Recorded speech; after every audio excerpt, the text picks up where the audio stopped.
Good evening, good evening, good evening.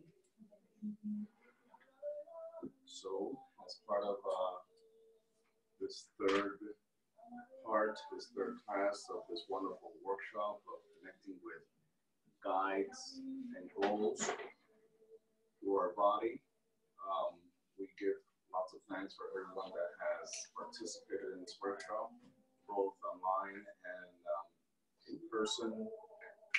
Good evening to all our online streamers. Welcome. Let us stand so we can do libation and remember our respects to the ancestors.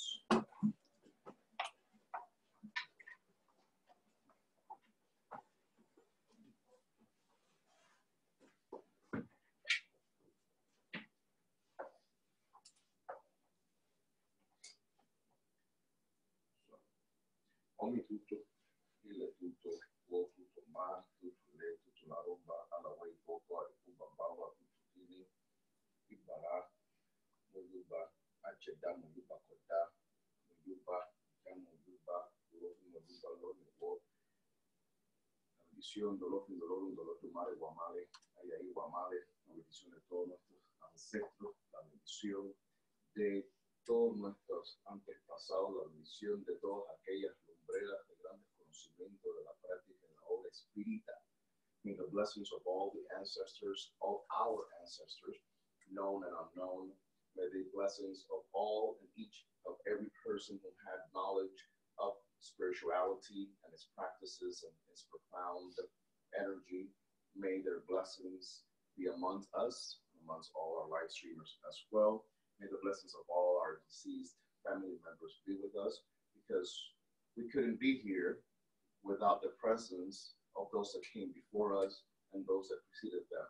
So may these blessings and this libation that we're doing at this moment take us back to the beginning of time, and most importantly, take us all the way up the ladder to the CEO, to the Creator, to God Almighty, and to whoever we call God, and to whoever we are connected to as the Most High, as the Rock.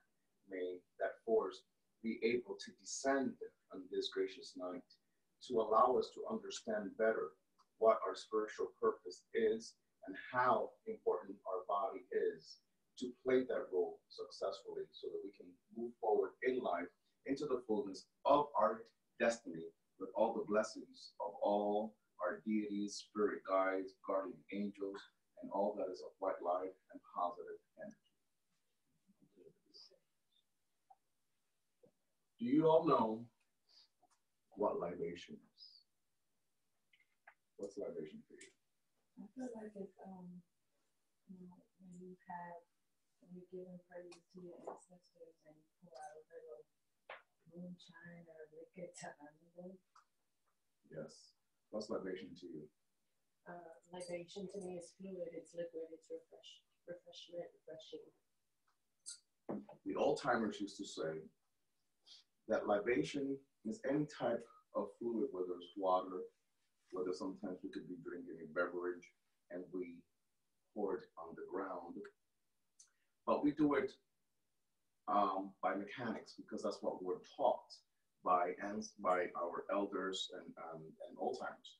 But it is said that libation is a way of honoring. And also libation, there always needs to be an act after you do libation. You can never have libation without having an act, because when we pour that libation onto the ground, we're summoning, because that's what libation is.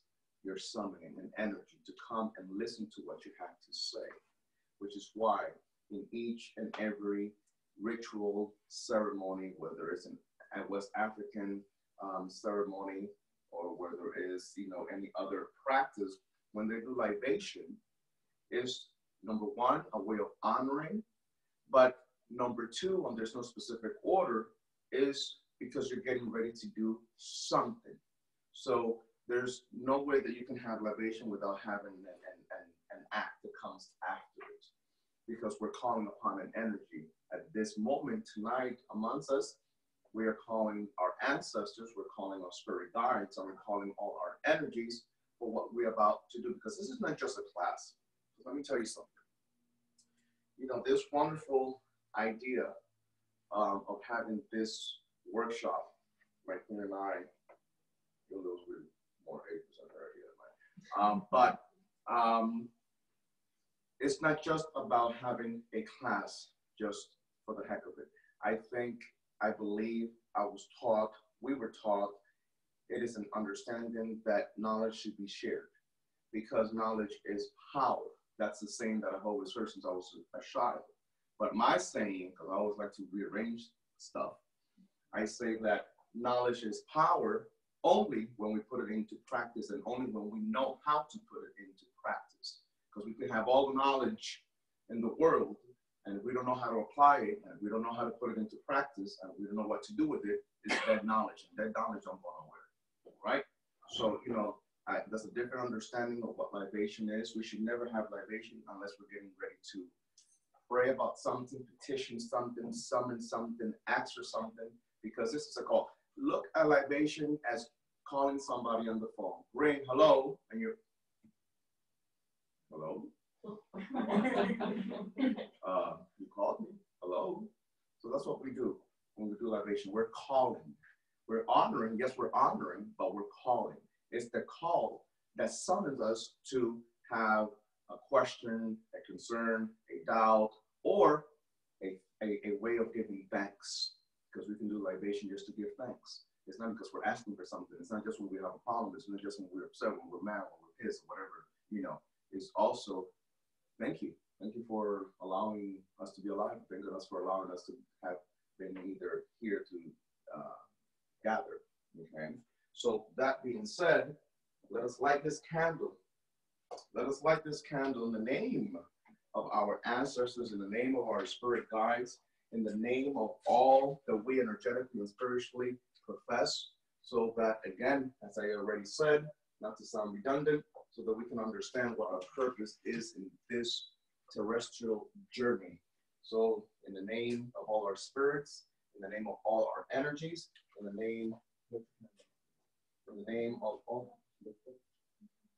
of all our spirit guides and ancestors and deceased loved ones, and in the name of the guardian angels, and in the name of the spirit guides of all our loved ones that are alive but are not physically here present, we are also summoning all those energies, so that we, through our knowledge that we are sharing tonight, we're able to share this light, and it can go miles, and it can come back in health and stability, and it can come back in abundance 1,000 folds.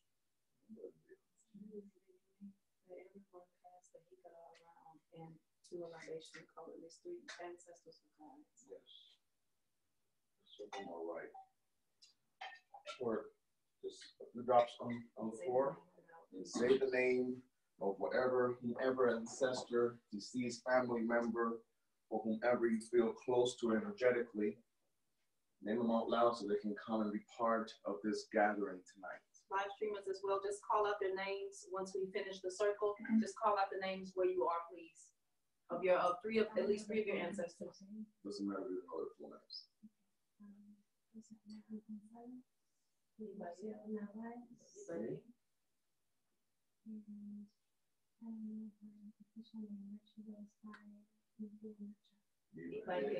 That's it.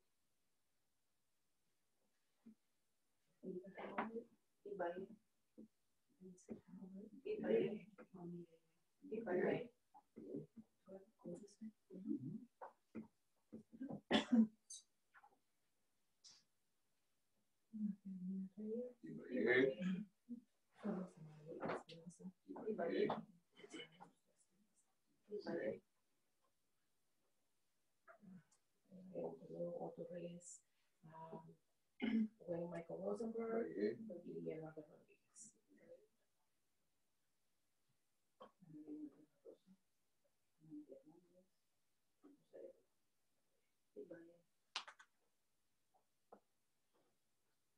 Kenny and Willie Burgess, Ibaye.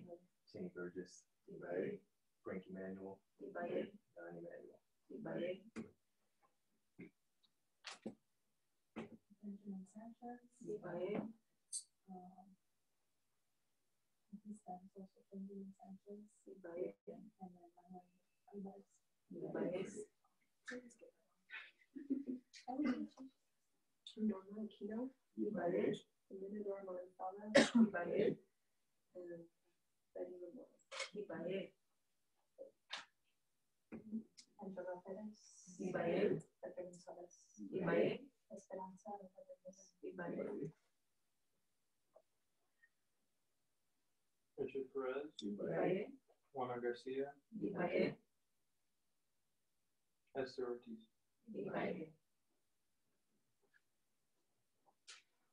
Pearl Innocent Tape, Shirley Josephine Holly Rickman, Johnny Lee Simmons. Barista de Ibaye. Joana Lara, Ibaye. Orlando Ande, Ibaye. Ibaye. For all our live streamers, all your ancestors and spirit guides that are in the other side of the veil, may they be amongst you as well. Ibaye. Okay. Welcome.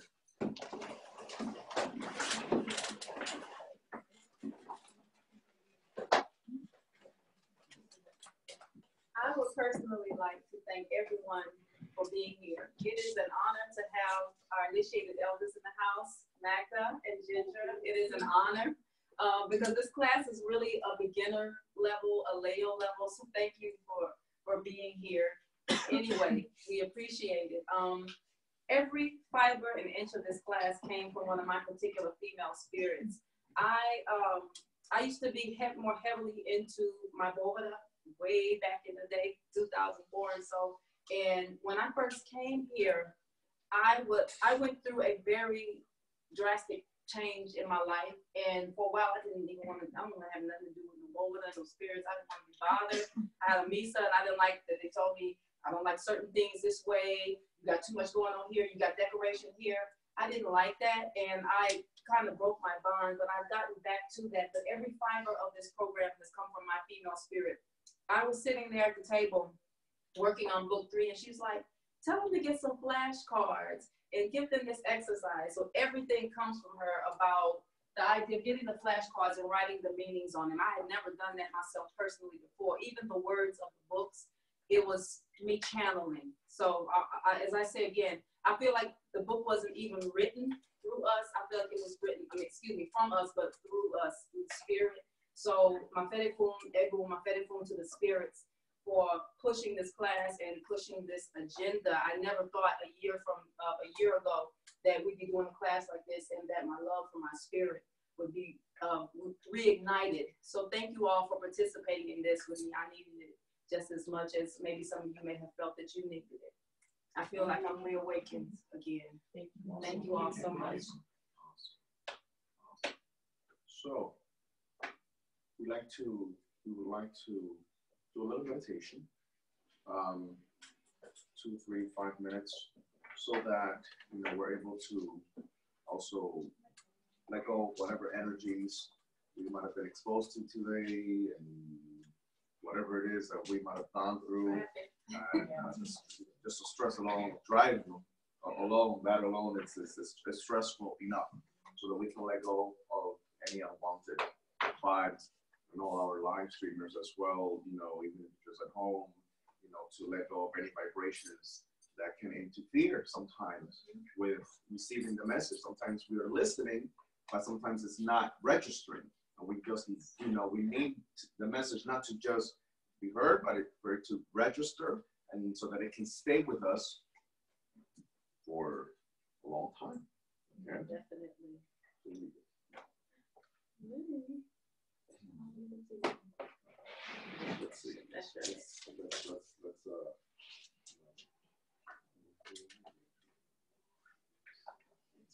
something that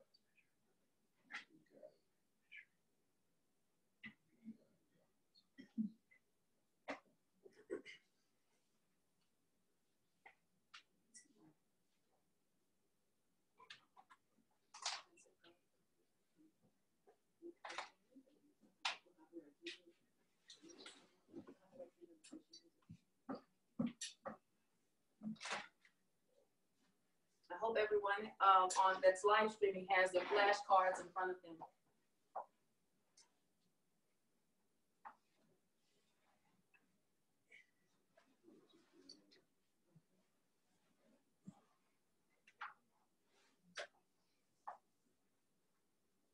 How's the maca milk, everyone? Awesome. Did you get any? Okay, I'll make sure you get some. How do you make it? Okay. Actually, did I put in the recipe book? I didn't. What you need is about 1 to 2 tablespoons of maca for 1 mug of it. Some we use almond milk and about 2 teaspoons of agave. You can sweeten it to how you like it, and then you just kind of stir it around, just like you would hot chocolate, and then just enjoy. It's really easy. It's not as strong as the turmeric milk that I made last week that had ginger and turmeric in it. It's good for the ovaries. And it's also, they have a black maca milk that's good for the males for testosterone and all that type of stuff. I'm sorry, what you said?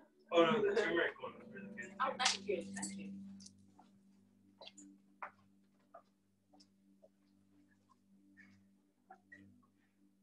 Did you want some maca milk? Okay, I'll get some. So,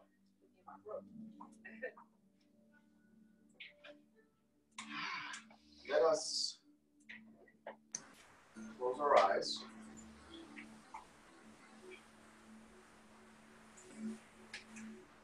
As we close our eyes, let's try to allow ourselves to go somewhere where we feel and we feel protected by nature and our positive spirit guides and positive energies, a place where we are unharmed, untouched by any negative and lower level vibrations. Let us first see that there is a light that comes from the skies. That light could be God, it could be whatever higher, elevated energy you believe in. Allowing that white light or that energy or that light radiate down into your crown chakra, into your head, where your body is. Make sure you rest your back glasses.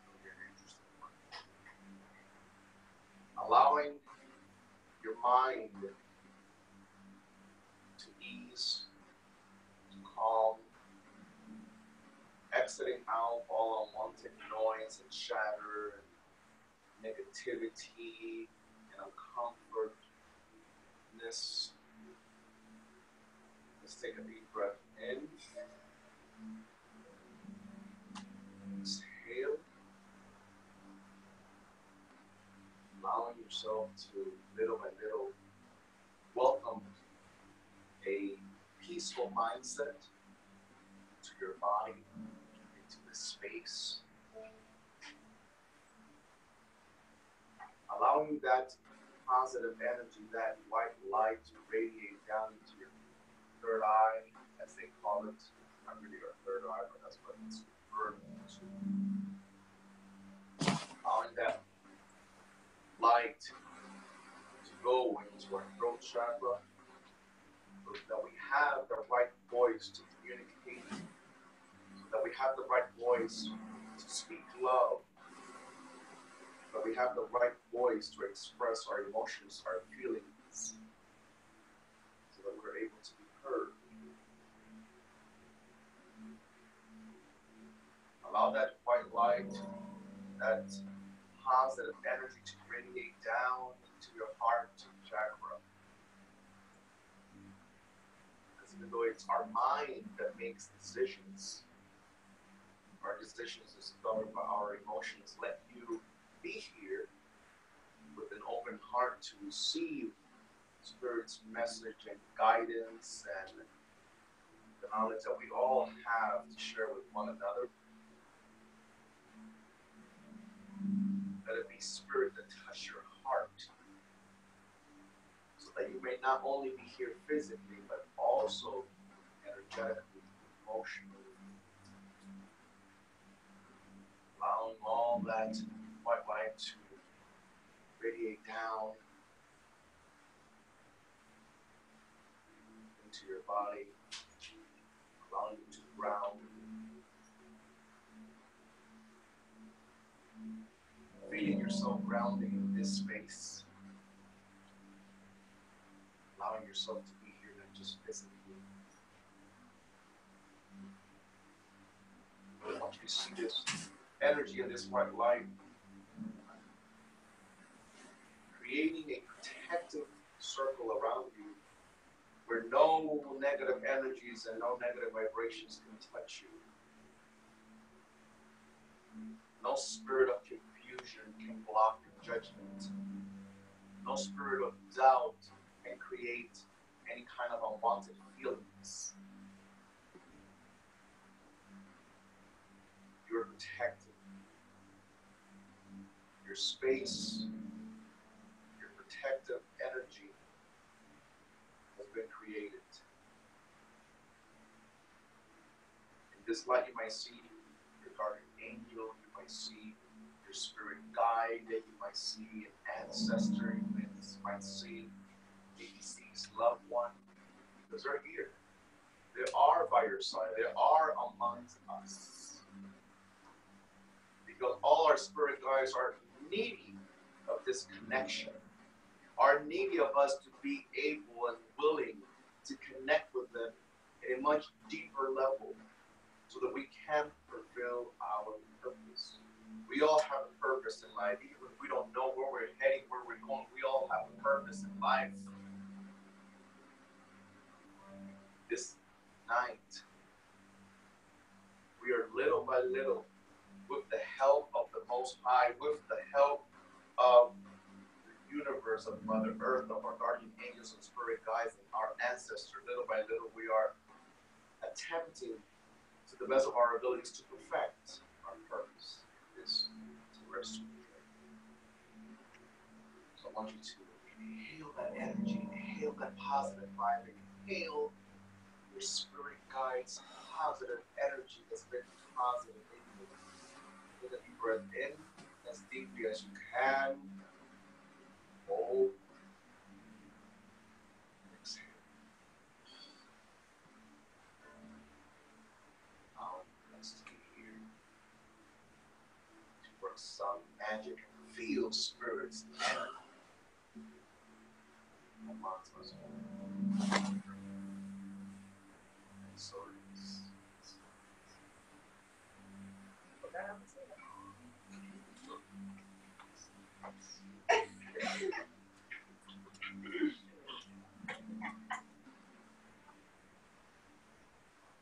How many have been embarking upon the fast so far? How many have been sticking with it? How has it been going? Right. Yeah. Hello. Welcome. Welcome. Welcome.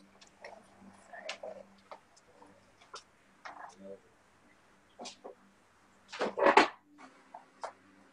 we have any more flashcards? Or you're done? Okay. Everybody didn't have their own tag.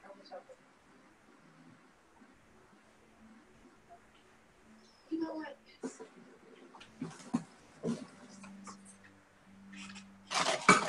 That example. Okay, can we do that? All right, those I didn't know that you done. Oh, okay. Okay, so we divide these in half, and I'll give half to Esty, I'll give half to Danielle. Okay, what we're doing, I guess we all can catch up to me. The images that you see on the flashcards, you're gonna write. What does it remind you of? What does it mean? What when you see house? What does house mean? When you see a happy Pooh Bear on this, what do you think? So you're going to write what it reminds you of emotion, what it means in a semantic type of sense.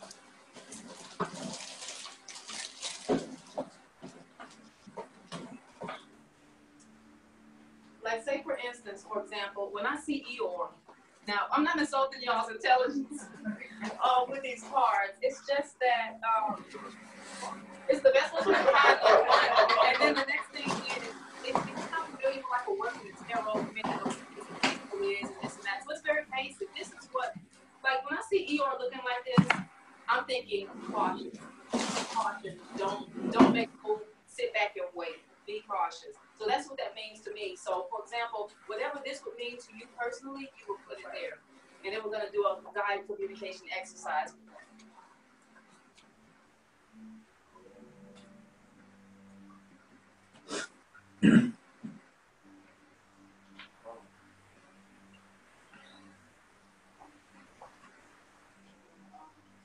We'll review class 1. What was the most important thing that you all got out of class 1? Who were here for class 1? Anybody want to volunteer?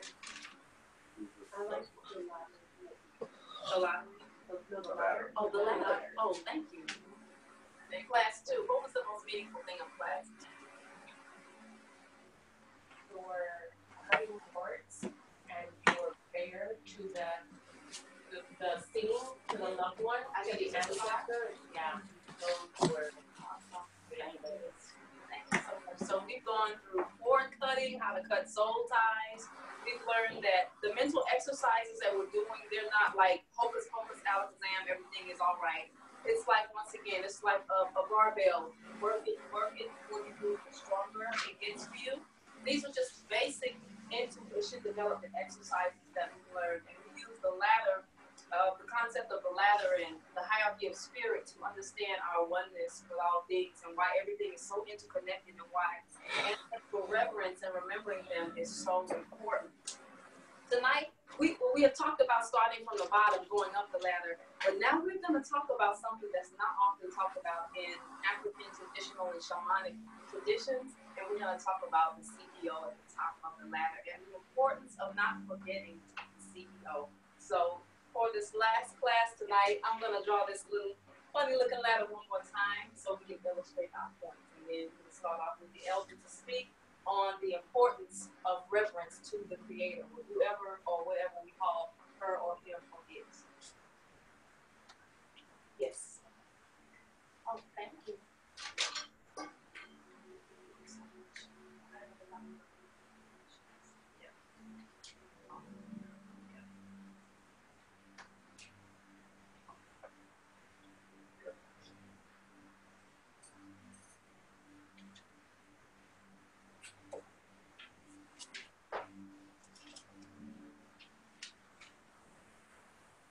Humans, again, if this is your first time taking a class, we did an ancestral, not really an ancestral, we did a spiritual ladder discussing the hierarchy of spirits where we talk about humankind, we talk about our ancestors,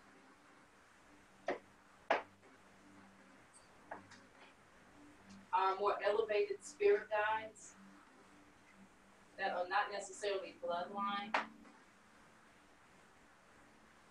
And then we talk about the angelic realm, which is where the Orishas will live, the Loa. And then further, we have a more ascended spirits as well, like the Orishas. I will put you home on that. I didn't put that on the last previous class. But we're going to talk about the CEO. And I'm going to have to end up erasing this ladder to illustrate another thing. The CEO is all things. The CEO is the entire ladder. But the most important aspect of the CEO, whatever you want to call this creator, is the essential source and force of all things, where none of this would exist. And we often forget that point. Before Ashwimaye speaks, I want to illustrate, let's see if everyone can see it. I'll do it. I want to do an ocean, so these speakers, then I'll do an ocean. So person when we talk about an ocean and explain the issue of the Basically, it sounds simple, but it really isn't, because we all refer to God, which is, to me and to many of us, a very generic term. God, for lack of better terminology, is what we call it. And in other traditions, it's Olofin, Olorum, Olodumare, it's Olum, it's Allah, it's Jehovah, it's Brahma, it's by all the names that we can think of. But we get so entangled in our religious or spiritual path and our religious practice that at times we fail to also include God, whoever your God might be, in our daily lives, in what we do, in the things that we do energetically, in the things that we do religiously. For those of us that practice a West African tradition, we fail to include God. And this is not to go now on a lane of, talking about Jesus, God, the Creator. Jesus is another story, but God, the Creator, the one who allowed us to be here, the one who gave all these responsibilities to Moes and our ancestors and our spirit guides and our orishas and all that ladder came from the top. We always go to everything that's in between the ladder, but we hardly ever go to the top. And what does not reach the top cannot radiate back down. Because what gives all the other energies the authority, and what gives them the possibility of being able to give us a helping hand, open the doors, is the one at the top of the ladder. So even when we pray to our ancestors, even when we pray to our orishas, and even when we pray to our spirit guides, they also have to take the message to the CEO, because that's the balance. You can't have one without the other. It's impossible to have one without the other. So what Spirit is attempting to teach tonight is something that should be common sense for all of us. The fact that when we talk to our ancestors, spirit guides, orishas, deities, gods, we have to include the CEO, the creator of life, the creator, the one that is said to have by the energy and the spirit of his breath created all.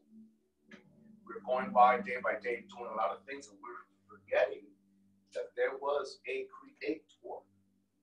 And therefore, sometimes we knock on the door, and there's no answer.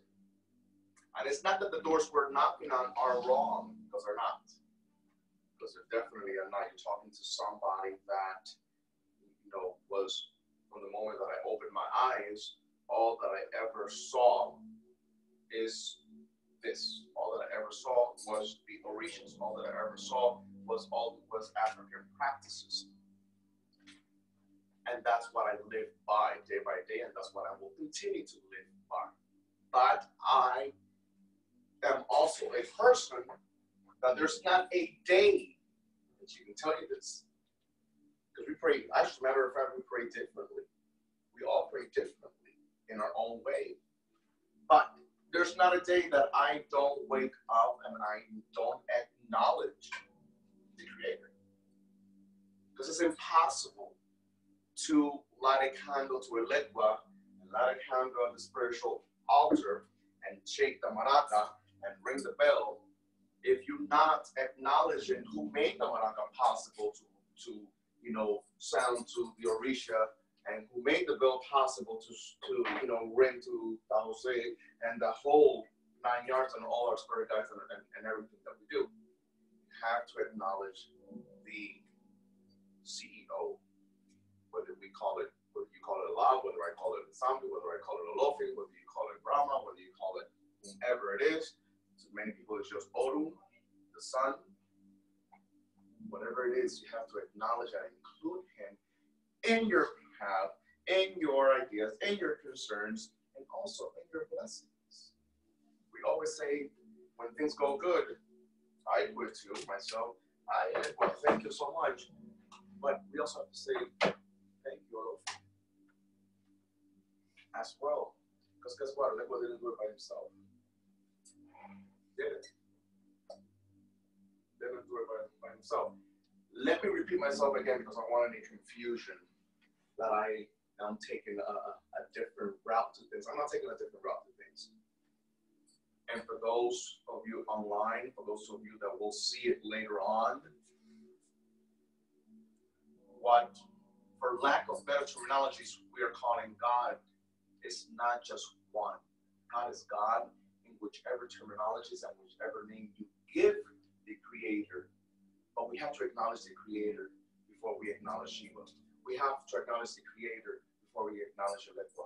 We have to acknowledge the Creator before we acknowledge Mercury and Jupiter and every other. Because that's what creates the balance. You can't have one without the other. It's impossible. And maybe, just maybe, that's one of the simple reasons why some things seem not to catch up and seem not to work and seem not to balance and seem not to, seems to be so difficult. So never steer away from what you in your heart believe in, because that's not what we're preaching, that's not what we're saying, that's not what we're recommending, that's not what we are advising.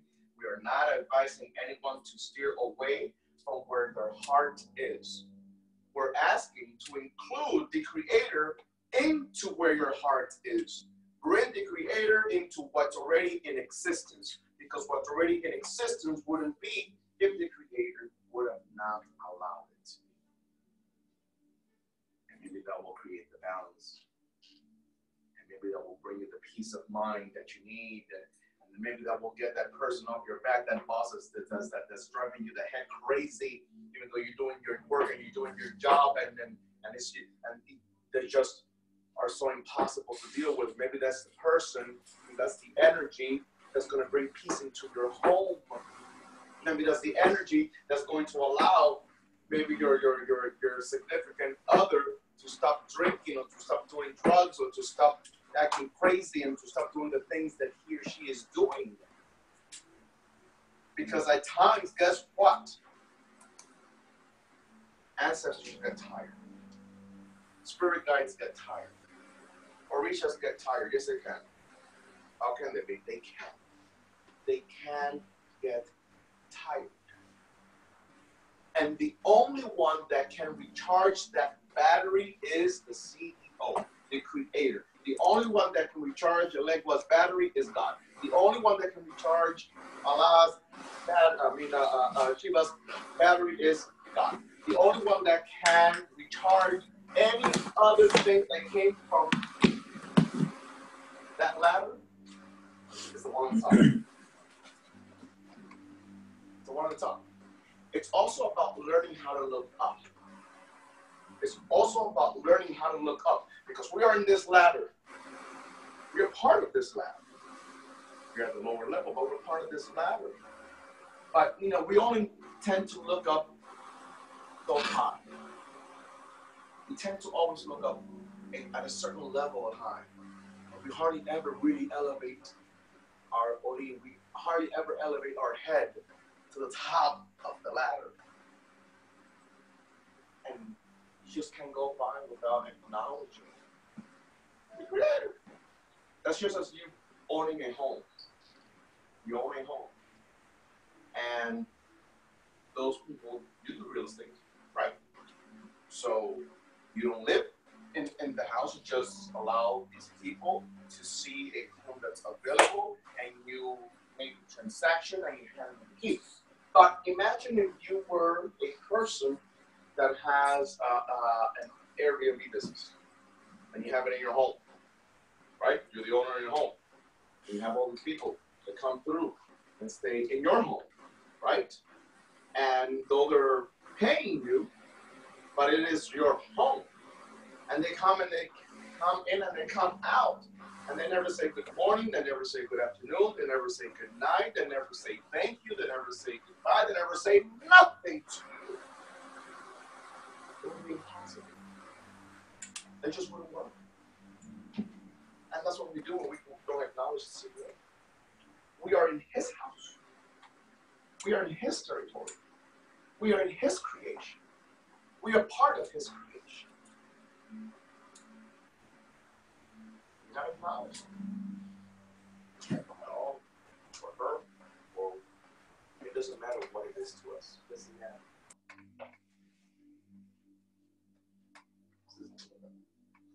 My drawing. But this drawing is to illustrate an ocean. And you have fish of all different types of size. You even have a shark right here, the bad people, the so-called people we call the villains of life. All of these fish, what would they look like if they say, water doesn't exist? Water doesn't exist, but they're swimming in it. It's keeping them afloat. It's nurturing them. It's feeding them. The algae at the bottom of it. They're feeding off of it. And if this water did not exist, they would die. Without it, they wouldn't be able to do what they do as fish, no matter what the different sizes are. This representation of fish in the ocean is a representation of all of these spirits being within the Creator. This whole ocean, let's take it away from Yemaya and Madariaga right now. The water would be the CEO. There is no being outside of the CEO. I don't even care if you're the worst shark in the sea. Everything exists within this. Everything. So a fish would look like a fool saying, water doesn't exist because they're in it. There's no way they can be out of it or they wouldn't survive. Everything is one. No matter what different size fish are in this sea, they're still in one ocean. They're still in one total ecosystem that is nurturing them and sustaining them. So if this fish goes right here and goes, well, this is a whale. This whale has all these magical powers. This is spirit. It's higher up the ladder, can help me. But not giving credit to the water that's also sustaining the whale, then this fish may become disappointed. So it's like, say, for instance, if you are a child and you have an older brother and an older sister, and you got your parent, and you go ask your older brother, older sister, can you help me do this? Can you help me do that? And they have a little experience, but they don't have all the expertise your parent has. So they end up kind of setting you up for failure by mistake, because it's like you went behind your parents' back to ask your older brother, sister to help you do something, and they don't have the total expertise or the total foresight to be able to give you the total matter. If you go get an Orisha reading, they always ask, what Orisha is defending you in this reading? Who appoints the Orisha to help you in a certain situation if you get a reading for the month and say your child of Yemayako Obatala wants to help you? The CEO is like, Obatala, this month, this person, you're going to help this person with this matter for the next 21 days. Oshun, I want you to help this child of Elekwa for the next 21 days. He or she, I consider it both, is the dispenser. This spirit dispenses these other spirits to help us. Before we're born, before we even enter our mother's womb, it is believed in Ifa principle that we choose our parents, we choose what we want to look like, we choose the experiences we want to go through. We also choose our own parents. And also as we choose that, and Orisha and guardian angels, they walk with us so that we can walk on certain karmas to help us get back up the ladder. So this CEO remembers and knows everything along with Orula, if you believe in Orula, the Orisha of destiny and fate. And Orumila is considered second to Olodumare, which is the creator. So these two remember what you came here to do. So to go behind these backs right here, this creator's back, and to just do your own thing and go ask somebody else, say, I want to do something with Saint-Simon, but Saint-Simon wasn't appointed. I could be getting myself in some trouble, or I may not get the results I want because I did not acknowledge the CEO. So the importance of acknowledging the creator each and every day, it's not about not honoring your ancestors and guides, because once again, we must honor them as well. It is about acknowledging that all Ashe comes from the top and trickles back down. Even though we have to start from the bottom up, we have to realize that the Ashe goes from the top to the bottom. It is the umbrella of all things. So remember that all of us in creation, no matter if we're the best fish, the most benevolent fish, to the most evil fish, we all must exist within this. There is no separation. There's oneness in all things. There's only one seed. There's only one creator. So that's what this drawing represents. And if that was not true, and if it wasn't, if it was far from the truth, then it wouldn't be necessary. For those of us that know or are exposed to Orisha tradition, it wouldn't be necessary in everything that we do. The first thing that we say is,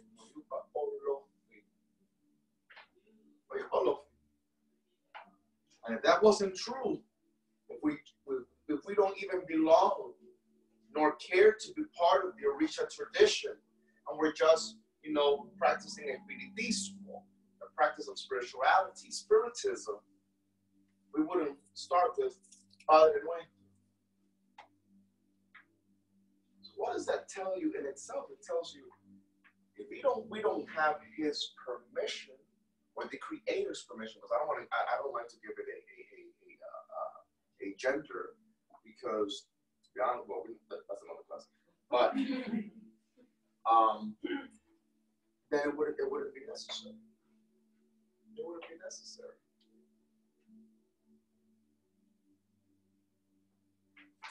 Sometimes. What do you think? Do we agree? Yeah. Sometimes we'll do things, we'll petition things, we'll go to another fish instead of consulting the totality of things. And it's like, oh my God, this spirit said it was going to do this, going to do that, and then it doesn't happen, it doesn't manifest. Maybe this one right here hit the brakes. Maybe the spirit was going to do it. Maybe they did attempt to do it and cut the battery off on that. You failed to acknowledge me over and over and over and over and over and over. And so the Ashe that was coming to you, or the manifestation that was coming to you, can be hindered. It doesn't matter if you believe in extraterrestrials, all of it exists within this realm, and there's no getting around that. In certain Orisha traditions, they say nothing can be done without the help of Eshu, the road opener. But nothing can be done without the help of the creator, because that is who, once, like you said, charges up the spirits that help us each and every day. Oshun's beauty, where does it come from? Elegwa's trickster nature, where does it come from? All of it, the good, the bad, whether you're talking about Nsambi or Palo Mayombe or the Orisha, all of them get their characteristics from this one here, because we are all different manifestations of this one creator. Oshun, for example, would be the manifestation of the creator's beauty and sexuality. Shango would be a manifestation of the creator's ego. Emaya would be the manifestation of the creator's ability to mother and nurture everybody and everything. Elegwa, Eshu would be the manifestation of the creator having to add a little pepper into the salt mixture, the light and the dark, to teach us lessons as we go up and down the stairway, because we need those lessons, no matter how devastating they can be sometimes. No matter if we feel like we're being played a trick on, it's for the purpose of a lesson. Ogun would be the manifestation of the CEO coming forth through iron and building of civilizations and cutting through obstacles, moving those obstacles out of the way. Obatala would be the wisdom of the creator, and the benevolence and the mercy and the paternal aspect of the creator. When you look at the paternal aspect of Obatala and his male characteristics. So each of these beings, even on down to Tahoe, all of them, we are all just this. manifesting in different ways. And to forget that is to forget the most important essence of ourselves, even down to our own personalities. Little Yemayas, little Shuns, little Shangos or Bakalas, little Oyas. That's all we are, having a human experience. Let me add to that. Anybody can see, because it's always said that I'm always ready for that. I'm always ready for a devil's advocate. We can now, somebody can probably say, well, shoot, if that's the case, then let's just throw everything else out the window. And let's just always go to the CEO and call it a day. Not quite. Because we are all born with a destiny. We are all born with a certain journey to fulfill. And the Creator dictated what that journey would be. He designed what that journey would be, through whom it would be, and who we would need. But I think we have gotten to the level in society that in every religious, spiritual practice that exists, we have ended up forgetting the Creator. So that's why I believe, taking that example, that the brake has been hit a whole bunch of times, and it's getting hit greater and greater and greater and greater and greater, because the Creator has gotten tired that all that He has created, that all that He has touched, that all that He has blessed, ultimately has forgotten about Him, or imperfect, whatever you want to call it, has forgotten about Him. So, that's why, aside from humanity, how it is, aside how degenerated society has become, all these things that we see day in, day out in our society that's ugly, has also interfered with the energy being lost. But aside from that, not only has the energy has little by little become degenerated, but we have forgotten to go to the Creator of all. And I believe the Creator is tired. He's upset. He's moody. He's the Creator's in a funk. The Creator's PMSing. With reason. With reason. So I feel that it's a need for us to understand that we must shift and change, as I like to always say. Shift and change the way in which we are practicing our faith, practicing our religiosity, moving forward into our spiritual path. We just need to make certain adjustments, and it's very simple, including the Creator. We need to keep doing what we need to keep doing religiously, spiritually, energetically. We just need to, bring an addition to it, because it's always been there. We just never acknowledged it. That's the problem. It's causing a friction. It's causing a friction. It's causing our GPS system to always send us in the wrong direction. It's causing us to not find our route. It's causing us to not find the path. And sometimes we're getting closer and closer, and all of a sudden, boom, it just disappears right in front of our face.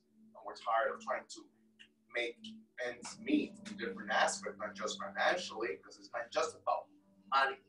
Because there's a lot of people that have money. I don't have the peace. I don't have the health, and don't have many other things. So it's not just about finances. That's not what we're talking about. We're talking about everything that you can think of, everything that we live through, everything that we see, everything that we feel, everything that we experience, everything is part of the Creator whom we don't acknowledge enough. And getting back to your point about, we're always coming to these spirits here. Give me. What you got for me? What you got? You didn't do this. You didn't do that. What have you done for me lately? Knock. I need this. I need that. Like it's a Santa Claus and a genie. But do we ever pray for them? Do we ever say, I pray that Olodumare bless you and endow you with the strength you need to keep mankind protected. I pray that the CEO gives Yemaya the heart and the patience to continue dealing with this world, with mankind as we pollute her ocean. She's tired, she's probably moody, she's probably bitchy. Lord, endow her with what she needs to keep going and keep dealing with us as we tread upon her territory and disrespect it. Give our ancestors the patience they need, endow them with what they need so they can give us wisdom. Because it's like a vein. It's like, you know how the heart, it pumps your blood through? This is where all of it comes from. So if we forget this, it's like it's a blockage. It's just like you have a hose and someone's stepping on the hose. It stops the flow when we think that we are separate from this. And the old people, they're like, no matter what you do, the Creator can never turn that back. Your own guardian angel can turn that back on you. You always talk about that when you talk about Orisha. Your own guardian angel can turn that back on you and be like, oh, forget you, I don't have time for you. Mm-hmm. This one can, because can these fish get out of the ocean? Unless someone takes them out, of course. But is there anything outside of this ocean? That's the reason why this one can never turn its back on you, because there's no such thing as being outside of it. There's nothing outside the Creator. There's nothing as terrible we can do to be outside of this realm that we exist in. That's like saying, oh, I'm going to get out of air. Where are you going to go? It's air everywhere. I don't care if you don't even like air. You don't even believe air exists. You go over there, it's going to be air. You go over here, it's going to be air. And it's an abundance of it, like we talked about in class 1. How can you escape from this Creator? Hell is the illusion and the fear that the very water these fish are existing in does not exist. And there is no such thing. How can this Creator be anything but love when that's all it is? How can air be anything but air? How can water be anything but water? There's no existence outside of it, not even the old devil, the shark of the whole sea. All of us exist within it. Why not get rid of it? Because all of it's necessary. When you make a soup, you put the potatoes in it, you put all the good stuff, the carrots, it gives it flavor, your seasonings, your herbs. But that pepper, though, that black pepper, it gives it a flavor too. It even has its own function in the soup. So the things that you call evil, all of this is a big old soup. If you want to consider creation, the omniverse, I don't care if we're talking about extraterrestrials, ancestors, gods, humans, we're just a big old pot of soup. The good and the bad, just creating the seasoning. Because without that pepper, it's going to be missing an ingredient. So all of it's essential. Now the pepper, it can turn into salt as it evolves, but there will always be somebody going back down the ladder being the shark. Somebody has to play the shark character. Somebody has to play the villain, because it's all a big part of the grand divine soup that we live in. So to enhance your communication with your guides and your ancestors, just remember, we're just a big pot of soup. We are one with all things. We don't all have to like each other, believe in the same thing, but we're all making the soup have its flavor and its savor. And as we go into talking about bonding with guides, remember to pray for your ancestors. Pray for the Orisha to pray. He has to pray for Tapo Zay. He has to pray for Makandika, that they continue to want to be bothered with us and our humanity and our imperfections. They need it too. Sometimes that's all it takes. Sometimes all you have to do is just say, thank you. Thank you for endowing them. When I go to my Elegua, I'm like, I hope you have what you need. I'm wishing good things to him. I'm not just, can you give me some money this weekend? It's like, I'm hoping this happens for you this week. I'm hoping that the doors and the roads are open for you. So don't forget to remember that they need it just as much as we do. And they will have a different respect for you, because they really don't respect a lot of mankind, because they know most of us don't think about that.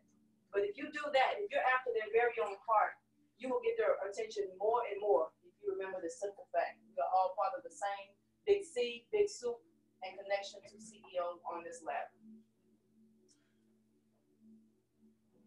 Do you know that, or how many of you believe that once we leave our carnal body, that we are done with our the work that we do?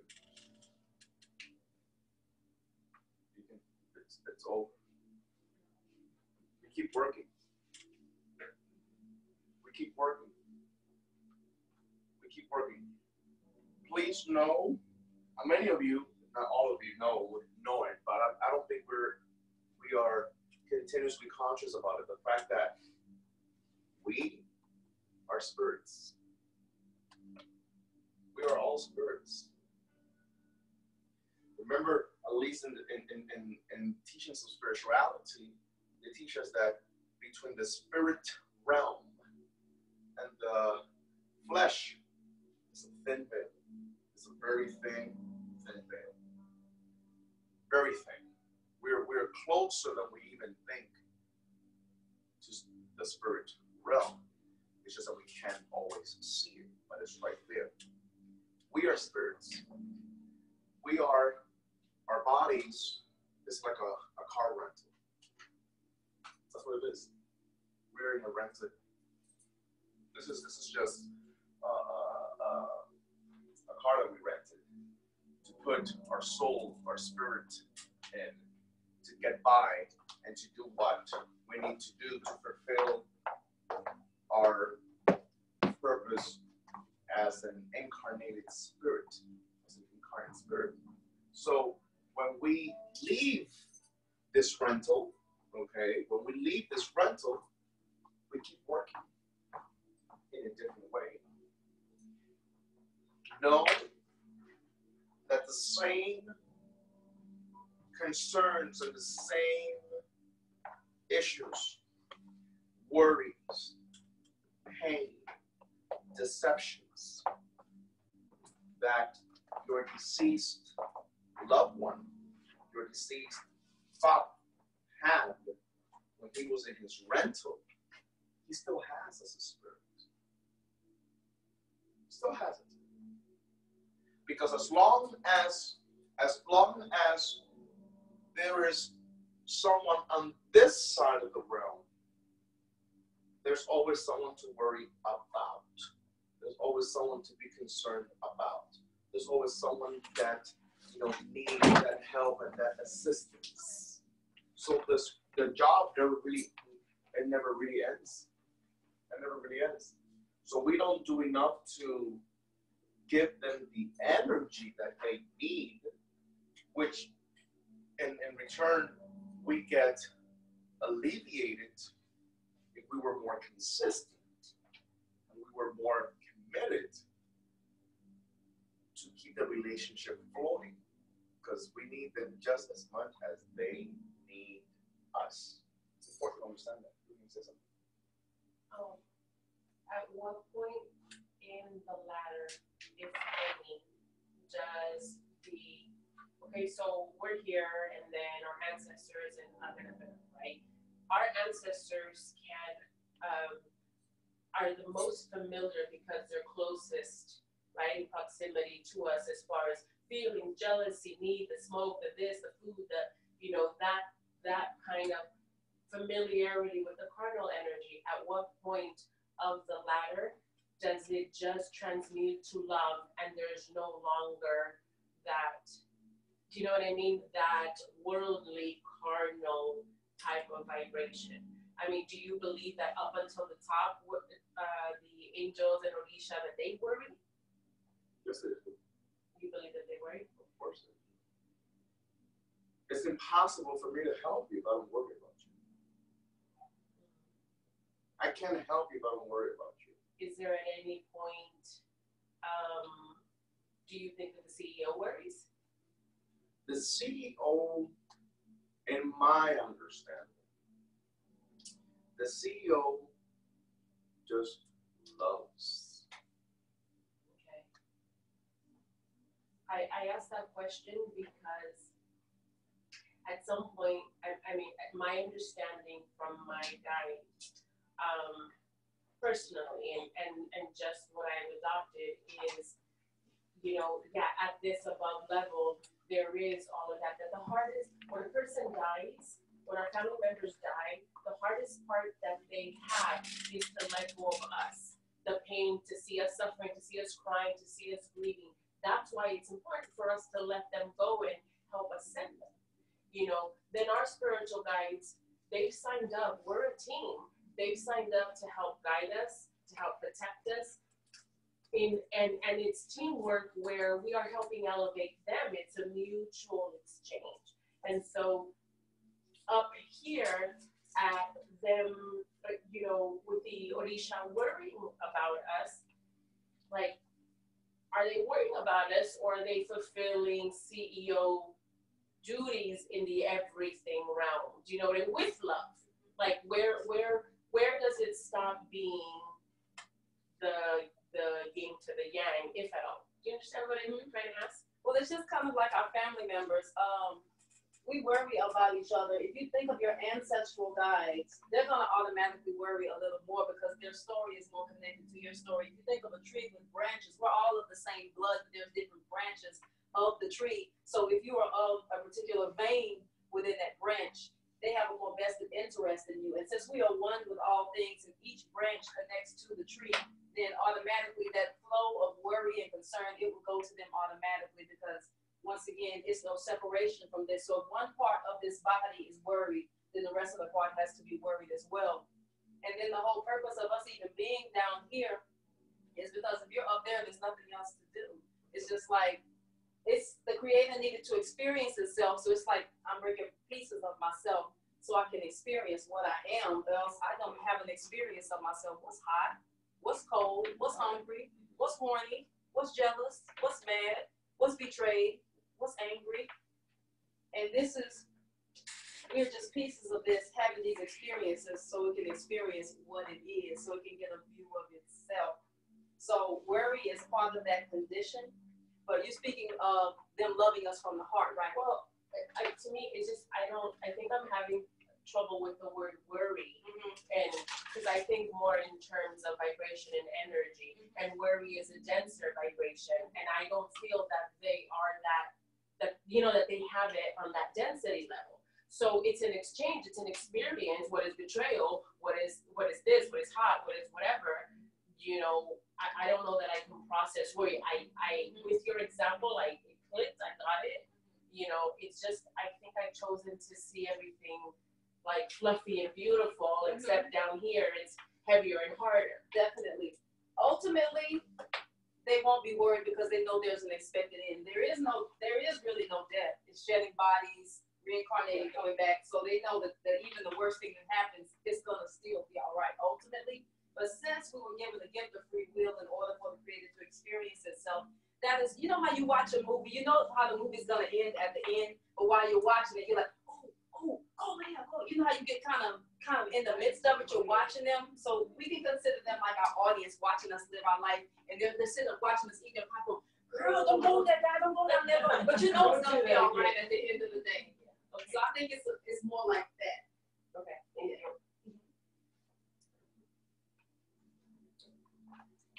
Next, we're gonna talk about bonding with your guides, and it's all about creating a personal relationship. Creating a personal relationship at the top of the ladder and starting intricately at the bottom of the ladder. Most people, if they talk about, I want to get into honoring spirits and honoring ancestors, they're like, I want to get it because I want to get something out of it, instead of trying to build a relationship with entities in your ancestral line that you haven't even met in person before. I mean, if somebody passes away, like, a parent or grandparent, you know them, so you still have that bond with them. But to be able to sit at an altar and meditate and be over here somewhere, and it's like, what do you like? What were you like when you were alive? Did you have children? Why are you called to me? To be able to sit there and have that type of conversation with them. What do you like to do? What did you like to eat? How are we alike? Did you have the bad habits I have? To sit there and to speak to an entity like that instead of, can you help me get a girlfriend? Can you help me win the lottery? Can you bring back my boyfriend?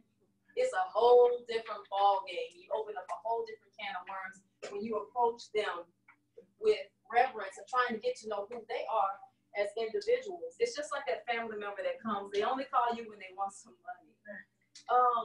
Hey girl, how you doing, girl? I need your help again. Can you babysit for me tonight? Can I borrow some money? This and that, this and that. It's gonna kind of make you feel like. So if they feel exploited by us coming to them, I want to know this so I can have power over people. All of these type of motives we come with. Do we expect them not to know if they're higher up the ladder and they can vibrate? They feel an energy and they know when it's authentic and when it's phony. When you really don't feel like being bothered, they can perceive these things. So bonding is more about sitting there. Hey girl, what's up? Girl, I had a rough day today. Girl, I need your advice. I'm gonna pull a card. What do you think about this? I'm trying to make a decision. How was your day today? Did you get involved with any other humans today? what did you do? I mean, to sit there and just talk to them like you're talking to your grandmother or like you're talking to a good friend. Sit there and drink your coffee with them as you give them some coffee. It opens up a whole nother can. And half of the things you're having to ask, petition, and pray for, it's going to probably already be done without you having to do it because I'm like, oh my God, this person really wants this relationship with me. So let's quickly discuss some of the guidelines. That's the problem. Yeah. They don't feel that we have a relationship with them. A relationship, and that's at the core, that's at the key of the issue. Oh, that was scared The of. key at the issue is a relationship with your spirit guides. It's not putting the candle on the boiler, changing the water glasses, putting the flowers, blowing the smoke, and doing the mechanics. That's not the relationship with your spirit guides. That's not the relationship with your spirit guide. That is your obligation. That is your expectation. That is what's needed, but it's not relational. It's not a relationship. Because you can have a man that pays the bills and and provides for his children, and there's always food in the house, but there's never a relationship. There's not a relationship. What we're trying to teach here is that the relationship that you all need to build with your spirit guides and your guardian angels and your ancestors goes far beyond buying the flowers, lighting the candle, blowing the rum, putting the cigar smoke. That is not relationship. That is expectation. That is a necessity. That is what's mandated.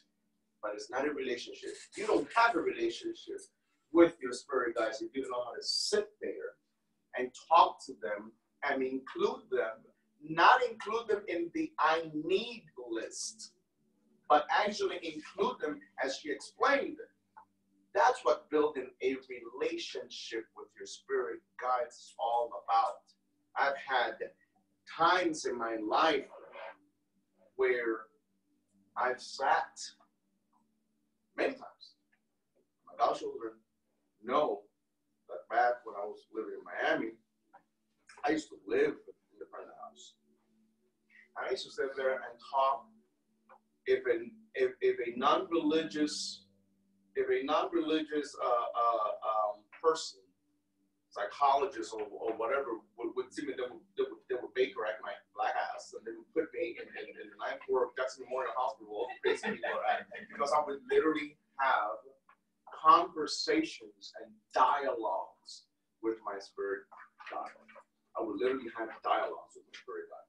And that's what builds a relationship, not the mechanical aspect of what you do.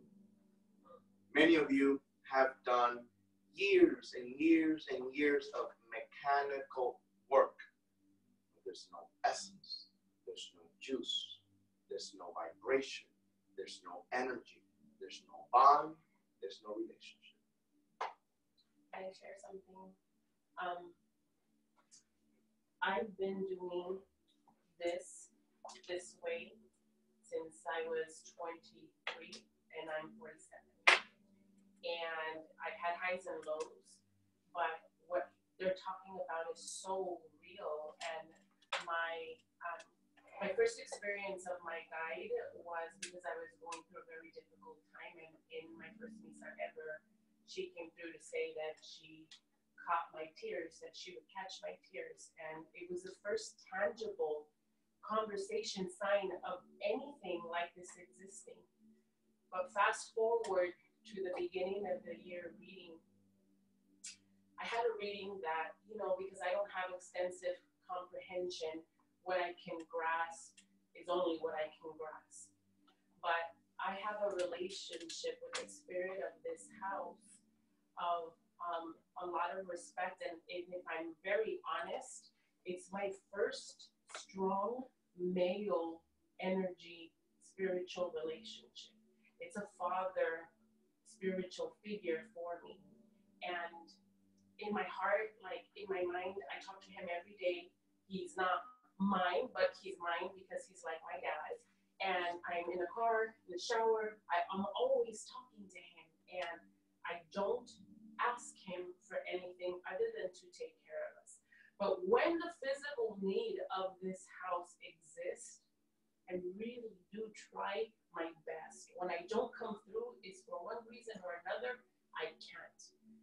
But I didn't ask for anything. And in the beginning of the year, for my reading, an Egun stood up. Stood up means they pumped the brakes on my reading, you know? And so when he was asking, who pumped the brakes? Oh, it's an Egun. Who was the Egun? The spirit of this house. Jose made a presence to say thank you to me and to say this year, I've got your back. Me. You need anything? Me. And I felt like that little, now I felt like I was 3.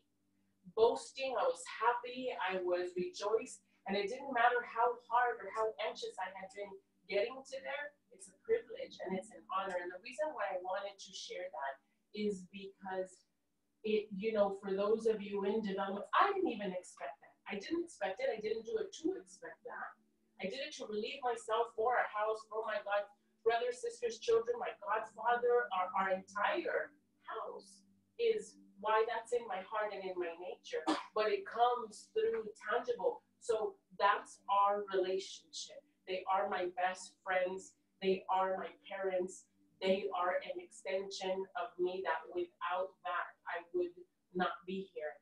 And so however it is you build a bestie, however it is you build that ideal parental relationship, that is the dialogue, that is the energy, that is the exchange. Because we act spiritual, but most of us are very spiritual people out there in the street, you know. So thank you for letting me share. So a few of the guidelines that we want to discuss is dress code.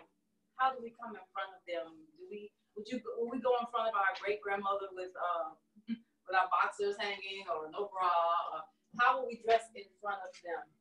So dress code is an important matter when coming to the Boda and cleanliness. But this is basic information. I know that no one here needs to hear that. But for my live streamers or anyone that's beginning on a path to communicating with spirit, spiritual hygiene and physical hygiene is extremely important. Come in front of them bathed.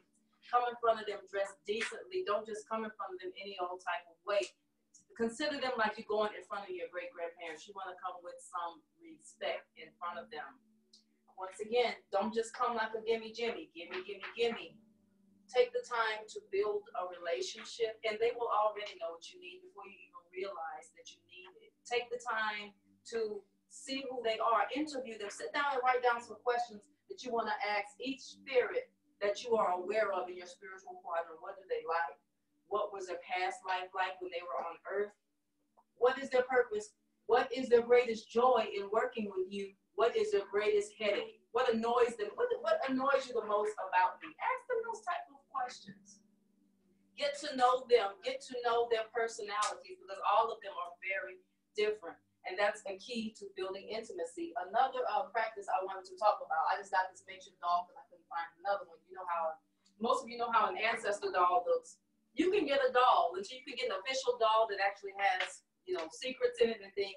You can get you a baby doll, ride around with it in the car. Like say, for instance, if you have a La Madonna spirit in your quadrant, you can say, okay, I don't have a doll yet, but I'm going to get this little baby doll. It's going to represent you, and I'm going to ride around with it. I'm going to talk to it when nobody's looking. So talk to myself. And it's going to be my bonding tool. It's going to be my crutch in order to build a relationship with you. I'm going to take this doll with me on the train. You know, I'm going to spend time with it. I'm going to sit down and talk to this doll, and it's going to be my representation of you in the house until I can get a real doll and get the rocking chair and have it all decked out. But this is my way of bonding with you. This is a little, you can go to the dollar store, get a little practice doll and bond with a particular spirit that has come up in one of your misas or things like that. And start asking the spirit, give me signs, show me dreams, show me your face. Do you want to give me your name? Is that necessary? Sometimes they don't want to give a name. They feel it's unnecessary. Most times they'll give you their name. Like I have a gypsy spirit named Helga that came to me in my dreams.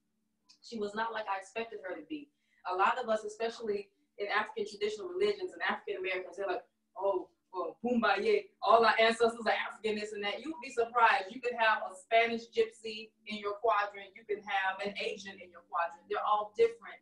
Don't shun them because they don't look like you, because there's something that you need with that. And all of us are miscegenated anyway. So don't, and sorry to cut you off. you all know why? Because that's a very common question.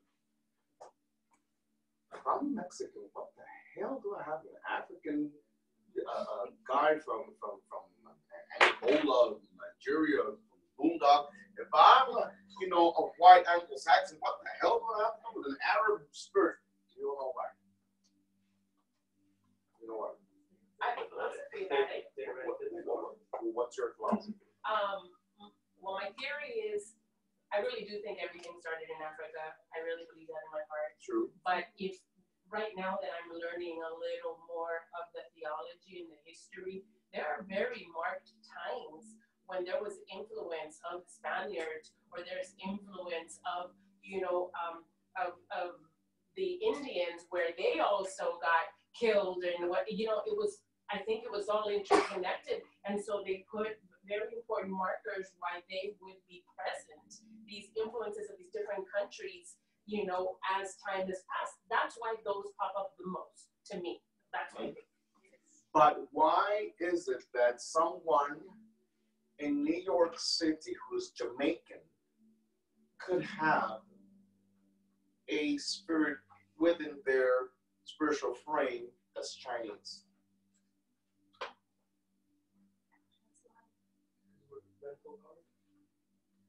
Past lives. Past lives. Past lives. That's a good one. That's the reason. Somewhere back there, at some point, at some time, God knows how many eons ago, you were Chinese. Somewhere back there, at some point, at some time, you probably look like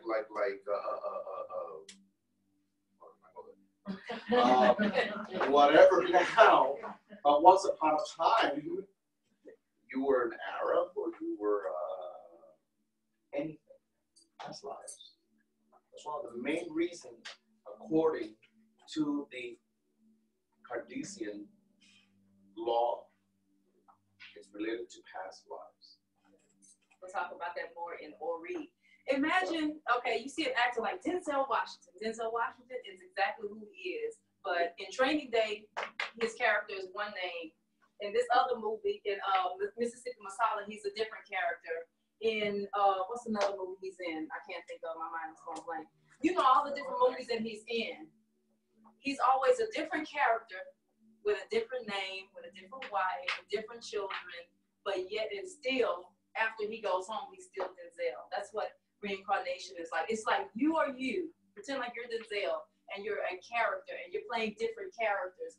Every time you incarnate on earth, so get back up that ladder. Well, let's see. I need to learn patience. So this time my name is going to be Jesse or something like that. So this is the character I'm going to play. I'm still me, but I'm me playing Jesse. So right now, I'm me playing Adenola. You're you playing Espy. He's him playing Afimaya. So that's what it's all about, because that's how we get back up the ladder. I want to play Afimaya next time. Next lifetime, I want to play Afimaya.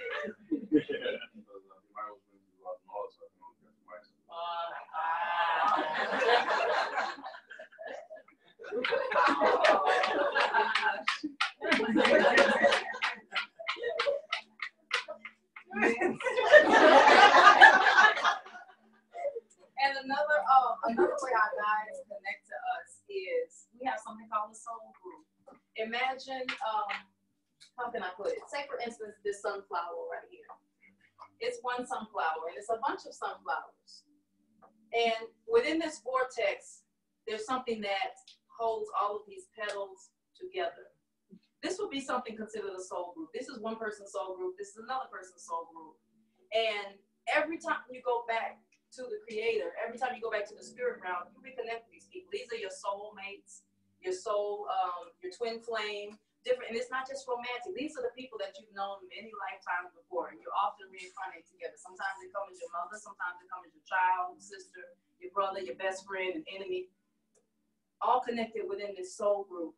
So your spirit guides, sometimes they're not somebody who just, oh, let me just go help this person because the CEO told me to. Sometimes they're people who are in your soul group, and they get to evolve as you evolve, but they decide to stay back and let you be. Well, you go be up in Training Day this time. I'll meet you in the next movie. So I'm just gonna sit back and chill. I'm gonna help you out. I'm gonna be your invisible team member that's giving you advice on your journey.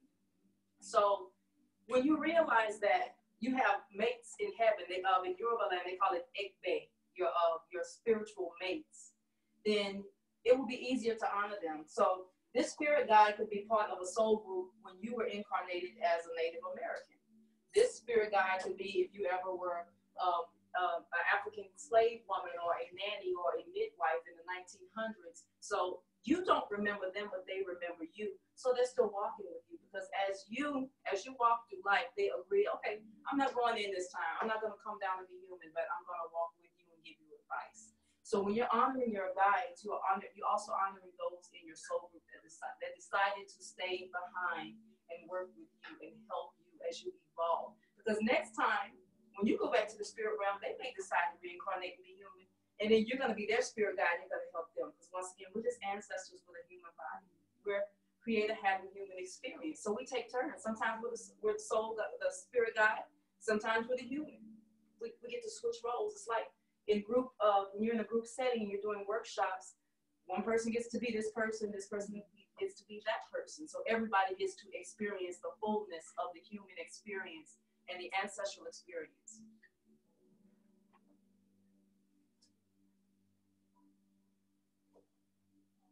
You have any more comments you want to make about bonding? Bonding with your spirit guides has to do with time. We don't take time. We don't build time. Not only do we not have intimacy with our spirit guides, but we don't even dedicate time. And what you don't dedicate time to, it's just, it perishes. It just dies. The energy dies. The energy dies. And, it's important in connecting with your spirit guide to be open. To be open in what sense? To be open with your heart. Have an open heart. Because a lot of people are victims of their own ego. They're victims of their own, need for what they want, and they treat their spirit guides and their energies as slaves. And when you treat your spirit guides as there's your slave, there comes a point where the connection is lost, and your spirit guide believes it. They can detach from you. They can detach from you. They can just step away and say, literally, you're lost cause. Forget that. I just can't deal with you. You're not gonna get it in this lifetime. You're just not gonna get it. So, so be it. And it's not that our spirit guides don't love us or don't care for us, because it's far from the truth. But they just, they will not fight with our ego. They won't. They just won't. They will try to get us to understand, to try to get us to see things in a different light, to try to make things better, but they will not fight against our ego. There comes a point where they will step aside, and that's when issue comes in and, delivers us into another journey. Can you give examples of bonding, of things that people can do to bond or to, obviously this is a psychic development class, so it's all encompassing, but you had said a few minutes ago, it's not necessarily changing your water, you're sitting there, blah, blah, blah. So what other ways do you guys recommend? Well, as far as soul group, the Yoruba believe, like if you have Egbe, your soul group, you actually give their offerings at a playground, just like you would Ibeji, just like you would Elekpa. You take them like little sweet offerings of candy, and you play like you're a child. Go back and meditate, and go to that place, and that place where you were happy and joyful at the first birthday party you went to, or the most fun birthday party you can remember in childhood. Go there and imagine that place where you had no worries about bills and people and traveling and traffic, and you're just a child and you're just happy. You're just happy to be alive. You're having fun. You're not thinking about anything but play. They say that is what it's like to experience Egbe. because they consider egg bait to be like children, even though they're not children. But you know how in Christian science they say that in order to get to heaven, you have to be as a child, you have to shed ego. So you have to get back to that yay place, like balloons and cake and candy and fun clowns and good time. Some people are scared of clowns. But that's the place you go to when you want to meditate and you want to think of your spirit guides. Go to them in a joyful way. Just fresh, brand new, no trust issues. Sometimes go to a playground like literally play. That's what the Yoruba will advise the person to do in order to get close to their egg baby and soul group that are still in heaven. Just go play. Be as a child. Be innocent. Be open. Let your heart just be totally open for that time period that you are bonding with them. Bonding with your spirits also has to do really basically what learning what they like. It's impossible to bond if you don't know what they like. And you can only know what they like when you dedicate time. When you dedicate time, then you build a relationship. And when you don't build a relationship, then there's no bond. So bonding is about creating a connection, learning what they like, seeing what they need. I don't know what we need is about what they need. The only thing I would add to that really helped me was allowing yourself to be in gratitude. Because if you're in gratitude and you're humble, you can see a cookie at the market and say, oh, I want to take this to my Leguan. Or, God, aren't these roses pretty? It was born from the heart. Mm-hmm. You know, if you are attracted to a certain scent, to a certain flower, to a certain object, you bring it to them like you would bring something home to your mom or to your partner, because it's that vibration of love. And that creates that connection. You know, that's like a plug. I don't, you know, to me it's always on, and I have my good days and my bad days, but gratitude feels good. It feels good to you. It feels good to them. And it's a gesture of where they come from. So the more you can experience that in the world as a human being, you're doing a service to yourself, you're doing service to their work because they're guiding you. And then you show that to them in reciprocating. And then I think it's good wood to the fire, you know? And what Adunala was saying about the egg, that's completely unfamiliar, but you know, to me, but it makes sense because it allows you to get back into a place of joy, you know, of fun and adventure and freedom that's also from that love vibration. Even just going to a big park or just doing some adult fun, you know, getting into that, just being free, casting off your cares for an hour, just make it a chore. For 30 minutes, I'm gonna not worry about anything. I'm gonna just have fun. Make fun a chore. And that is the best way to connect with God. They come running to you. So it is said. Definitely. Next, we're going to get into these. I like to say next one. So we're going to talk about the different types of spirit guides. Of course, we don't have time to talk about all of them, but we're going to talk about the basic ones within the realm of the Espiritismo, los indios, the native spirits, las gitanas, the gypsy spirits, los Congos, such as Taco Zeta, of African Congo spirits, and the Arabes, I don't know if I'm pronouncing that right, the Moorish men and women that walk with many of us. So we're not going to talk about all of them, but we're going to just kind of quickly go through and give a description to those who have never heard of those type of guides that may come up for you. Go back. Last, please. Madame last. So basically, it's real simple. You know, the Indians, from my understanding, Indian spirits have always been. I don't want to use the word difficult, but they are energies that are very secretive. You know, they're energies that are very private.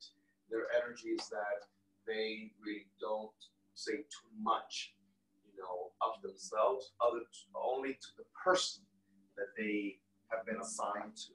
You know, they are very, you know, overprotective of what they use for their defense, you know, and that can go with a lot of different energies, but Indian energies are very powerful to the point where, at least in the Espiritismo that's practiced in Cuba, and especially through the order of Allan Kardec, the Indian spirits strongest, to be honest with you. And they have the ability, whatever cannot be cleansed out, any lower level vibrations, negative vibrations that we sometimes can catch or are, intentionally thrown our way, when strong energies can't cleanse those out, Indians can cleanse it out. The Indian energies are the ones that can actually come in and really, rip that negative energy, from the roots, even stronger than the I wouldn't say stronger, but very heavy energy, different vibration than the African Congos are, Indian, there's an understanding that Indian represents the sun. The sun represents the Indians. And if the sun represents the Indians, there isn't any stronger energy than the sun. Because the sun furnishes most of everything to the universe. And to many of us, we have understanding that the sun is representative of Olofin. Well, everything represents Olofin, everything represents God. But some look at the sun and call it God. Some look at Orun and they believe Orun to be God itself. So the Indian energies are very powerful. They are definitely entities that like to work very, very, very early in the morning. Very early in the morning as the sun is rising, their energy is very much present, while the sun is out. While the sun is out, the energy is present, the energy is working. When the sun goes down, that's when the Congos comes in. That's when the Congos comes in, okay? So, and they are, I don't ever like to ever say what is better than the other one. There's no such thing. We're all whole. We're all part of the ladder. So there's no such thing as one being better than anything. But in understanding the energies that they bring to the table, there are a force to be reckoned with. There definitely are a force to be reckoned with. And we have the Congos. And the Congo Africano, basically, they're, from the part of the world that I believe everything comes from, which is Africa, and where the universe was created. And los Congos Africanos provienen, they come from their Bantu, Congolese area of Africa, okay, los Congos Africanos. And los Congos Africanos, they're very, I want to say territorial. They're very territorial. They kept very much to themselves. Keep in mind that slavery, obviously, needless to say, you all don't need to be sitting in this class for me to tell you that slavery was an obligation. There wasn't something that they invited themselves to be part of this situation. So they were taken, out of their home, literally. So los Congos Africanos, they're very about war and battle. They're worried about when there's issues to really overcome and fight and get things done. The Congo Africano, especially if they are from under the energy of the energy of Wyoming, they're about really working hard and getting things done. Okay, los Congo Africano, they come from different tribes. There were many tribes. There were 7 main ones. One of them was Congo Luango, okay, which is a particular dialect. Keep in mind that in Africa, there are, according to what I was taught, over 3,000 dialects. So, there's a whole bunch of dialects, in Africa, many of which have been lost, completely lost.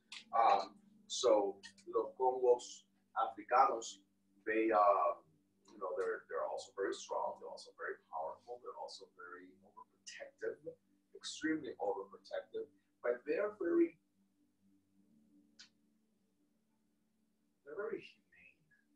And what I'm trying to say with my interpretation and my vocabulary, they're very much in touch with feeling, soul, feeling. They're very emotional as we are. They are very much. They don't just show it too much. They don't show it too much, but they're very emotional. When they belong to somebody, when you have an African spirit Congo in your spiritual quadrant, in your spiritual frame, they're in. They're really there. They're in. What you go through, they go through. What you feel, they feel. What you want, they try. It's meant for it to be. They try to give it to you.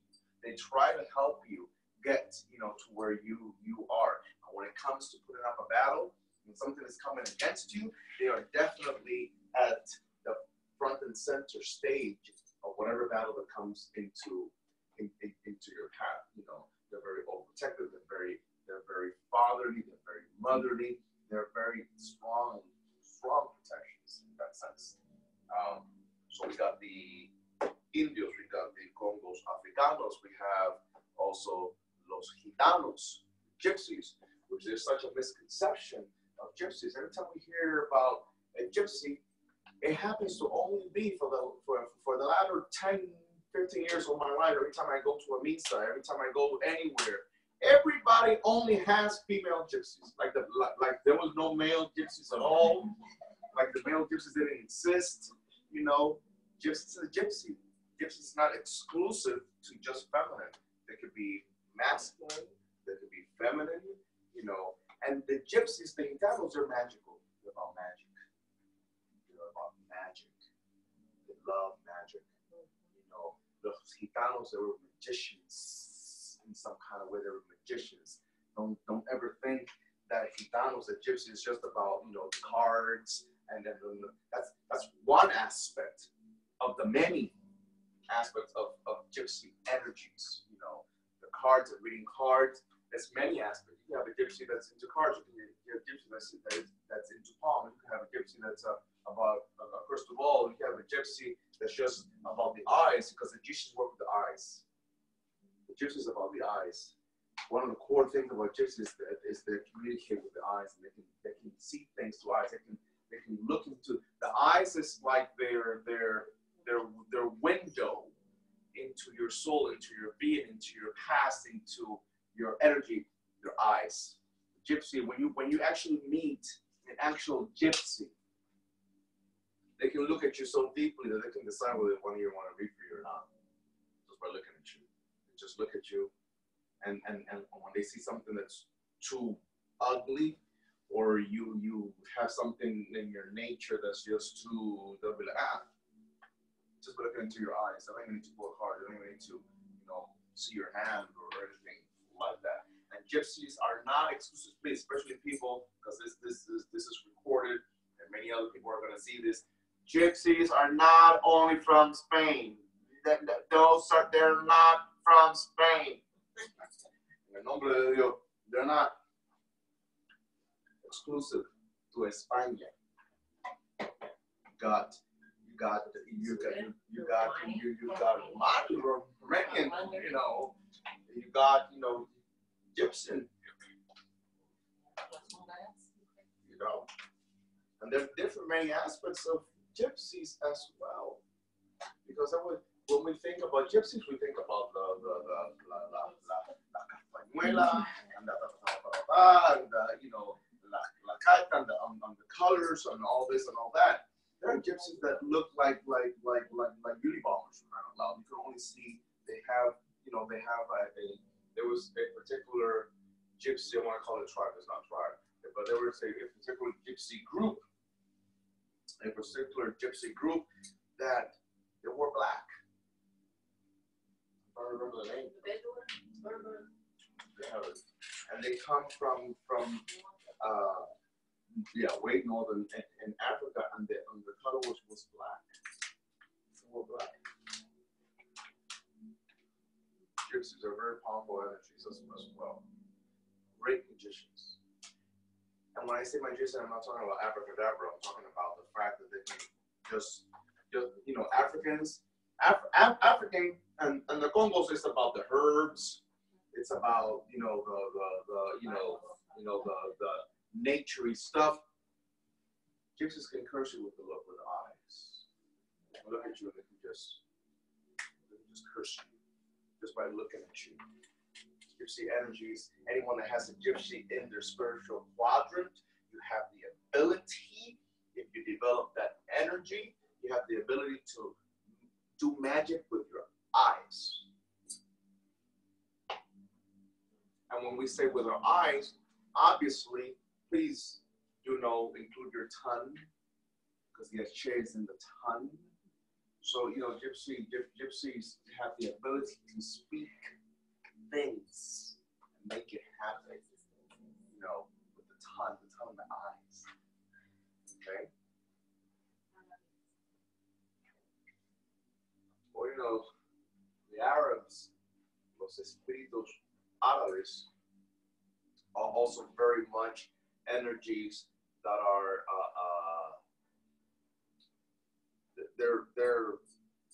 they're elevated. They're a little more elevated. Well, Árabes, they also work a lot with they do a lot of reverence to the sun as well. They work a lot with the sun. They work a lot with nature. They work a lot with and not just because they're from that part of the world, but they're the sand, the ground, the dirt, you know, it's a very powerful energy for the Arabs. Okay, and you know the Arabs can also, you know, they're magical as well. They're very magical as well. You know, in a complete different context than the gypsies, they can really get there and do a lot of their stuff. You know, Arabs have the ability. They're considered to have the ability of transporting themselves. They can transport themselves, okay?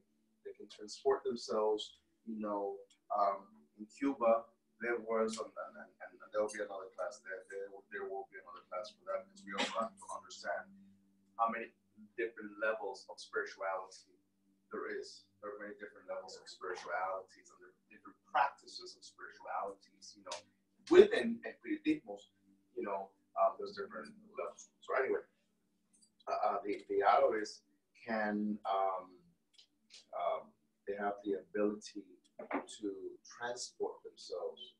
They can literally go to a place, and they can be here, they can be in a completely different part of the universe. Usually people that have Arab energies in their spiritual quadrant, you can people call it astral travel.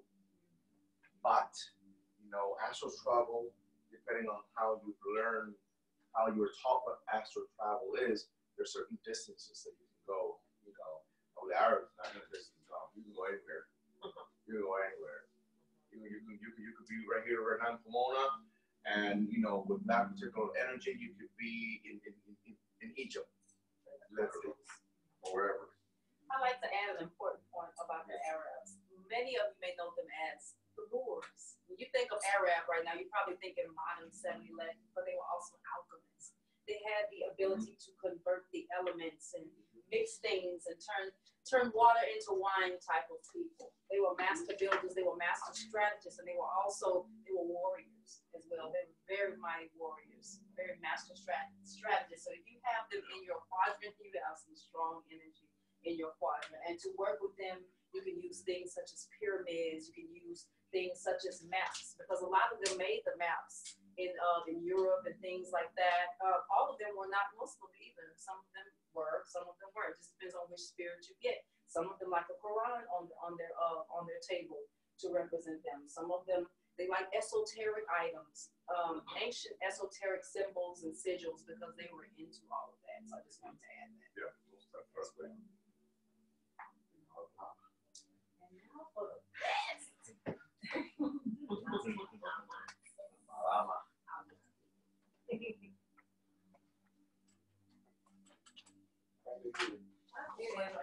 Yes. When you speak of the Moors, are you talking about campaign. Yes. Exactly. Yes. Yes, indeed. Mhm. Okay. Awesome. It's Mother Hazel.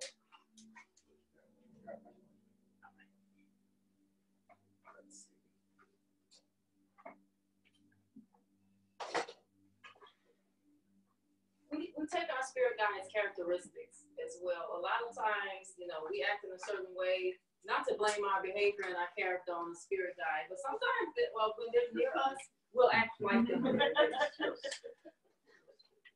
Definitely. You can tell who's close to you when they're there. So I guess I'll go this with my mom. All right. Well, tonight, all of it mostly is that all of this whole class series is dedicated to my Dharma spirit. Now, African Americans, they get offended by the term mammy or nanny, but these women were the midwives. They breastfed the slave master's children. They were conjure women, whether some people want to agree with that or not. They were root women. They were healers. They could touch people and just make everything all right. They were natural doctors. They were the cooks in the kitchen. They mixed the food. They were the kitchen witches. They took care of the children. They nurtured other people's children. They kept the family together. Anybody, let me get good for me. You got a baby dad out of line, go to Lama Dama. Now, let me explain this. Lama Dama, it only means madam. It is a commission of different spirits. It is not just one spirit who has the name Lama Dama. It is a group of different spirits of those nanny type of midwife spirits.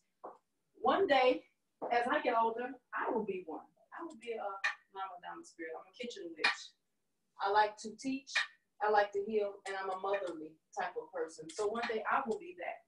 My aunt, my very own blood aunt, who I get all of this from, the hoodoo and this and that, she was a Lama Dama type of spirit. She was a root woman. People will go to her and get their cards read. They will go to her and get special jewelry to put on. She would make little mojo bags for them.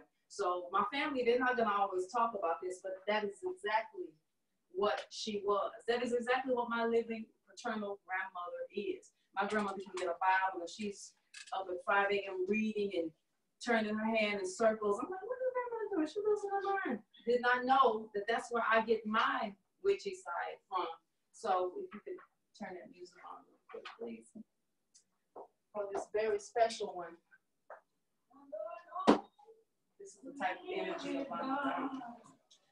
All my troubles will be over, and I made a brand new start. It might be early in the morning when I get home. When my work on earth is done, I'm going home to live with God. All my troubles will be over, and I make a brand new start. In the morning, when I rise, shake the dust on my feet, and wipe my weeping eyes. It might be early in the morning when I get home. By that day should come. Oh, by and by, I'll be somewhere round the throne. Oh, by and by, I'll sing a brand new song. It might be early in the morning when I get home. Oh, by and by, that day should come. Oh, by and by, I'll be somewhere round the throne. Oh, by and by, I'll sing a brand new song. It might be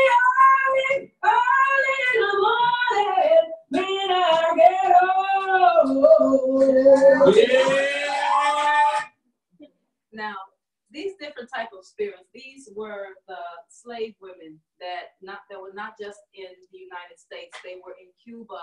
In Cuba, they are often known as Ma Francisca, Ama Tomasa, Ma Candita, who sits at the front door, and they're different elemental type of women. You get some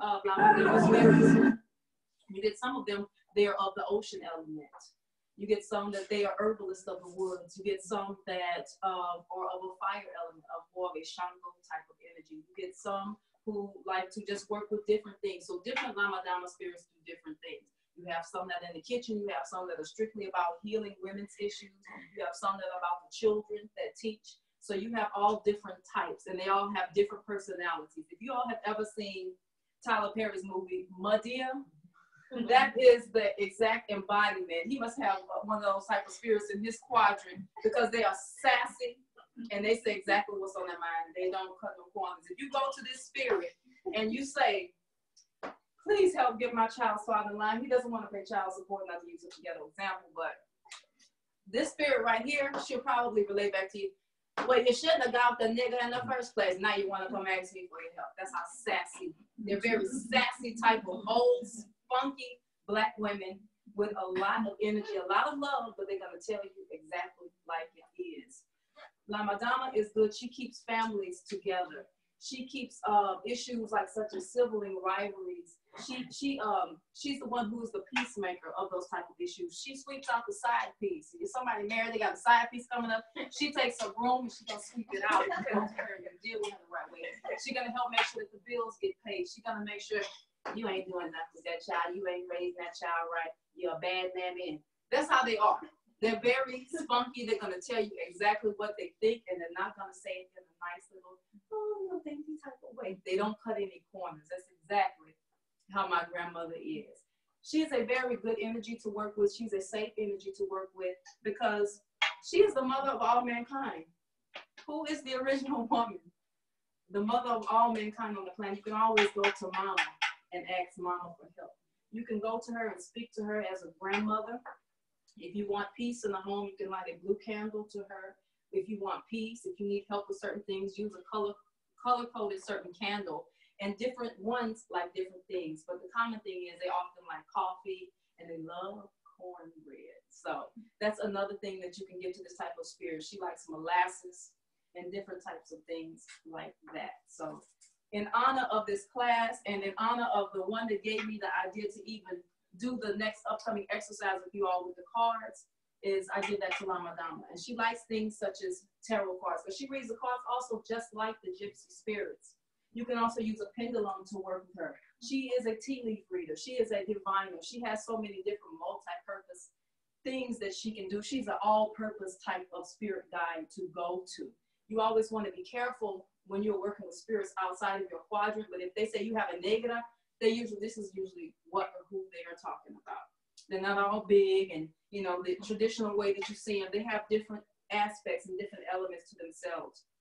But they're easily approachable, just like you would approach, that nice old spunky Black lady who lived next door sweeping her porch and, hey, baby, how you doing? Come talk to me. She's really easy going, but she's tough. She's not to be played with. She's not like a Ouija board type of spirit where you can experiment with her because she's not going to allow herself to be manipulated. And she's going to tell you like it is. And if you go to her and you ask for something, make sure it makes sense or she probably won't grant it. But she's a very good spirit to create a bond with. Your input on my Candita and all those types of elemental spirits. Think of his mother. She would be an example. Tough. Tough. Yes. Let's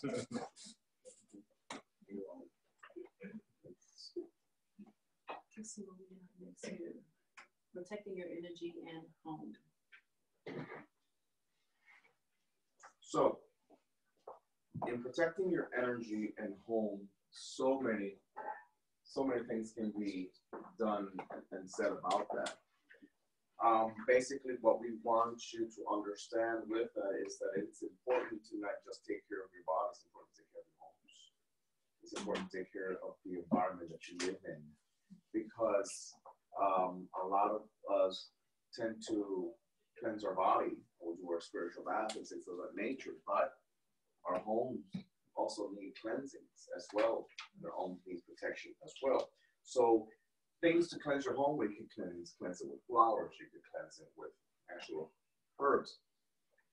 In Cuba, at least the espiritistas, the spiritualists from Cuba, they teach that when cleansing your home with herbs, hierbas, you cleanse your home with herbs from the back to the front. From the back to the front is what you use to cleanse with herbs, if you're using herbs for cleansing in the home. And flowers would be from the front to the back. Okay? It will always, the herbs goes from the back of the house towards the front of the door, and the flowers goes from the front of the door into the home. Because herbs cleanses out. Herbs cleanses negative vibrations out. Herbs cleanses all that's not good, all that's not in good vibration in your home. That gets cleansed out. That's why you cleanse from back to the front. And the flowers brings the prosperity, brings the joy, brings the happiness. So you want that entering into your home. That's why you use flowers, to cleanse your home from the entrance into your home. Okay. And something about also protecting your energy in the home. With regards to protecting one's energy, we put something very basic that's very important. No one should ever abuse, one's gifts. You can't abuse your gifts. When you abuse your gifts, you lose it. What you abuse, you lose. What you overuse, you lose. There's no more way to elaborate on that than just that. I mean, it's very plain. It's very simple. It's the truth is black and white. You abuse what you have, you lose it. So you can abuse your gifts. And trust me when I say that when you abuse your spiritual gifts, it's very, very, very difficult to get it back if you do. If you do. It's very difficult to get it back. So abusing your gifts is not, because a lot of people know when you have energy, when you have spiritual abilities, when you have spiritual powers, you know because you feel it, because you've been introduced to it, because it's been told to you. And some people get very into themselves. Okay, so you gotta watch what you do. And you can't be, using your energy that you might feel a connection, you might feel a vibration, and that if you get, this herb and you mix it with that, you cause that effect. You gotta be careful with that shit. Because you don't know what kind of baggage you're putting into your own karmic, destiny. Okay? So, anything that you do has an effect, cause and effect. And you have to be careful with that cause and effect because you are, clogging. You're clogging your spiritual path and ability, and it's very difficult to cleanse it out. It's very difficult to get it back. It's very difficult. Get it through your skull is very difficult. Okay? So everybody listening to me here, everybody listening to me online, it's very difficult. So, there's so many people, I see them every day. So many people that love to experiment with things and they want to test this out. Don't go there. When you don't know how to do something, don't do it. Just don't do it. Don't do it because, you got to save your energy for important things in life. You got to save your energies, for health issues. Not just yours, your loved ones or people that you care for, or use your ability to help. Just use your ability to guide. Use your ability to do good. Use your ability to bring unity, to bring peace, to bring joy, but not to test if you're a magician, if you have the ability, and then you do your little witchy shit because it's just not cool. I'd like to add one more thing too. Going back to the bonding with your spirits. They don't want us to just sit in the house all day meditating to them. We're down here for a purpose. They want us to have a social life and interact. So some people, if they tap in, like they go get a scrying mirror. He was just telling me last night, your soul can get trapped in a mirror, you get to playing with stuff. And you don't understand what you're doing. And it can actually, some people have been so obsessed that they're actually driven crazy by what they do. You see those strange people who have cats all around the house and they're talking to themselves. It can really get to the extreme. So it's all about having balance. You want to bond with them. Create at least one day a week. It could be like a Sunday or Monday. If you have time to clean your glasses, sit there, maybe have a cup of coffee with them and talk. They don't want you to just sit at your boat all the time. You got to still get out there and live life and be good to other people. Because that's the whole purpose of being here. Because if you're going to just sit there and talk to them all day, you might as well just stay in the spirit realm. So it's all about having that relationship and having authenticity. It's more about quality than quantity of time. Even if it's just 30 minutes a week, 10 minutes. And even if you're just in the car and you feel like summoning them or talking or the song comes on, you can do that. So, but they want you to have balance and interaction with others as well. Because that's the whole point of being here. Can I add something?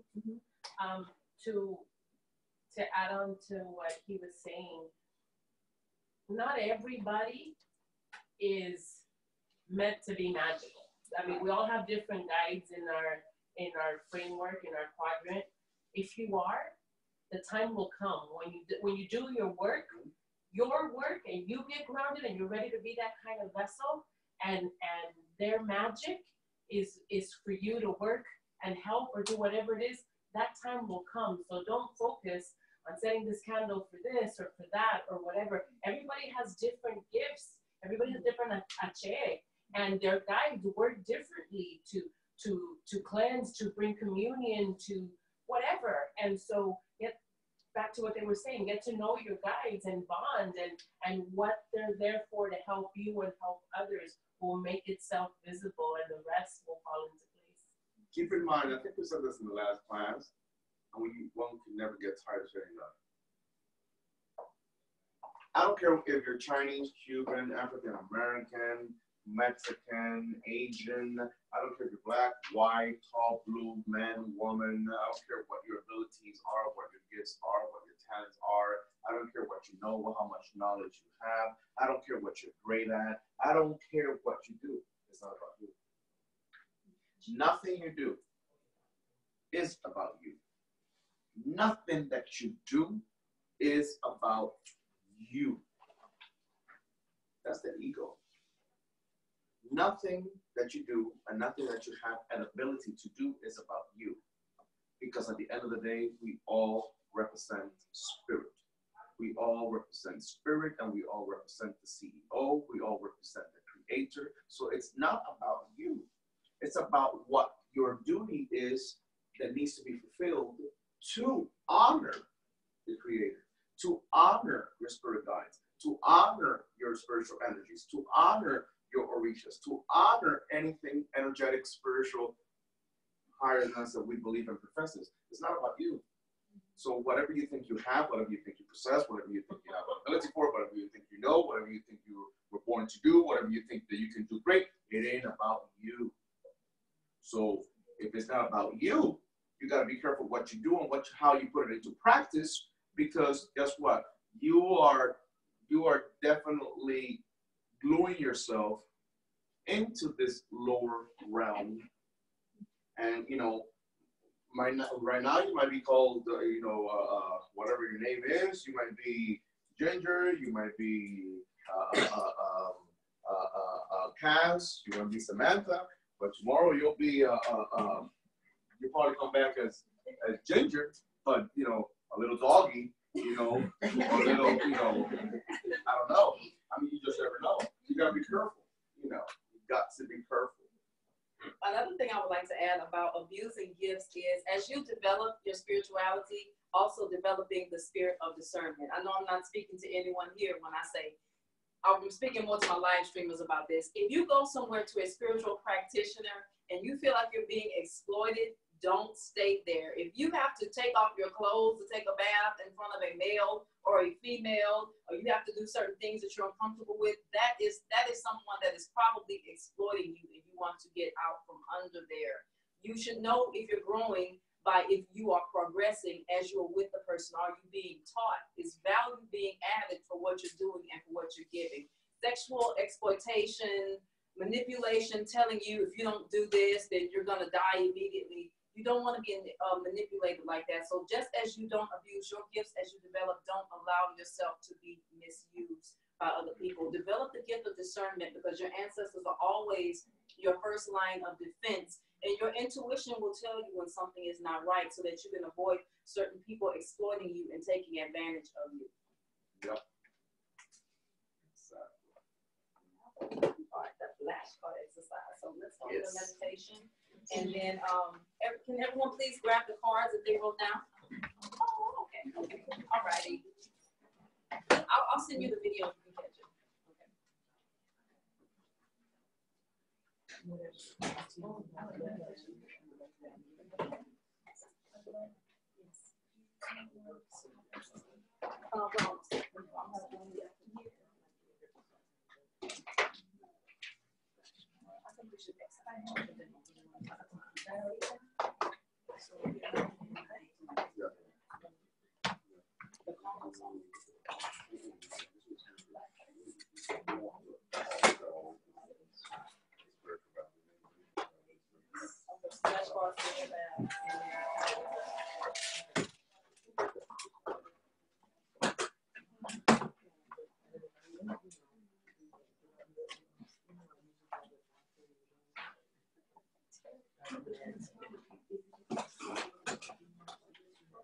Is everyone ready? Does anyone know how to read tarot here besides Magda and Ginger? A little bit? Okay. Tarot is a more deep type of learning, as far as learning the pentacles, the swords, the wands, the cups, certain different items like that, the major arcana, the minor arcana. So what we're going to do tonight, we're going to take something as simple and elementary as children's flashcards, and we're going to look at the images. And we're going to do a quick meditation towards our ancestors and guides. We're going to ask them, will they come forward, the benevolent ones, and explain to them why you wrote down each thing you wrote on the card to them. And you are going to meditate on the card, and you are going to begin to shuffle those cards. I'll do a reenactment for you.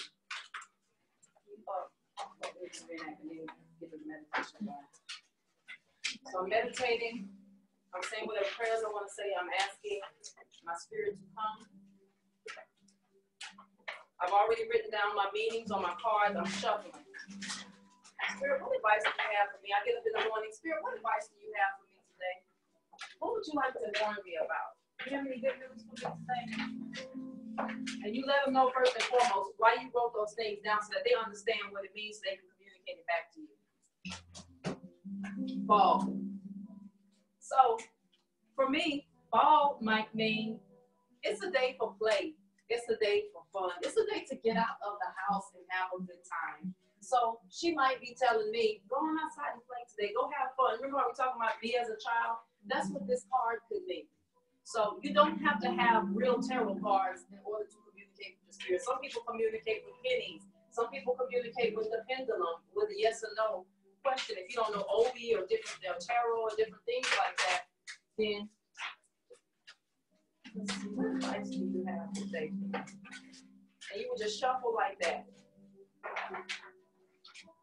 Tree. This could mean I might need to be grounded and connected today. So it just depends on what it means to you. Take the image and add your own personal semantics to it, and you can keep these cards. And in the morning, when you want to communicate with your guides or ancestors, what message do you have for me today? I know these aren't tarot cards, the playing cards, but what should you warn me about today? What's the good news for today? Tigger, it might tell me to have courage. Have a sunny outlook. Be of good courage. That's what that might mean to me. So whatever it means to you is personal, but Akamai is going to lead you all in the exercise, and we're going to quickly shuffle and see what message you get. Ask your spirit guide, what's your personality like? Say, for instance, if I have a tarot, my Gitana tells me she's the Queen of Wands personality. Every time I shuffle, she always says I'm the Queen of Wands. So if you want to know about their personalities, you can even use a card sometimes to get into what are they like, et cetera, et cetera. So just shuffle as you like, and I get it back to you. So, you can do this in so many different ways. So many different ways. You develop your own way as to how you want to communicate with your spirit guide. But basically, you close your eyes, or you can do it with your eyes open. It doesn't really matter. You know, when you're communicating with your spirits and your energies, and you are praying to them in your own way to give you a sign, to give you a message, or you have something in your mind that you want to communicate about, whether it's about yourself, whether it's about your job, whether it's about a loved one, whether it's about, you know, a significant other, whatever it is that you're concerned about, you know, an interview, a health issue, a test that you have in school, or, you know, a move, a transition, anything that you're going through or need to make a decision on in life or are concerned about, you need to communicate it as you are shuffling your cards to have that message come through from Spirit. So ask Spirit to give you a message based on the question that you have in your mind, based on the thought that you have in your head. What's the answer that they have for you? And see how much it resonates with what you are asking, with your interpretation of the card that you're going to pull. Your spirit guide, when we don't know the name of our spirits, we can call spirit guide, we can give them a nickname until they are able to give us their actual name through a dream or through an actual, you know, evidencia. Give them a nickname of your own. So whatever you're calling your spirit right now, ask them a question, so that they can give you the guidance, so that they can give you that hint that they are by your side, as we know they are. Because only your spirit guides can get you out of the hole that you're in. Only your spirit guide can lead you into a better path. Only your spirit guide can help you, can aid you, and give you the peace of mind that you need in situations that bring headaches and stress and turmoil to your life. Ask him for that answer, for that guidance. So in your mind, ask a question. At this moment, that's any question that you want to ask. Make it simple. Don't make anything too dramatic. And just pull the first card that comes up and see what it means to you. Because there is no wrong answer. It's about what you build with your spirit guides. We can all have the same card, and it can mean something totally different to every one of us. Because we can all have the same name, but we all won't think the same. And the same goes with our spirit guides. They will communicate with you in the way that you build the relationship with them, and the way that you get them used to your energy, to your interpretation of things. Another thing is, if you really want to keep these cards, in order to really communicate with them, it's best to smudge them, cleanse them. You can even sleep with them under your pillow with the crystal in order to charge their energy.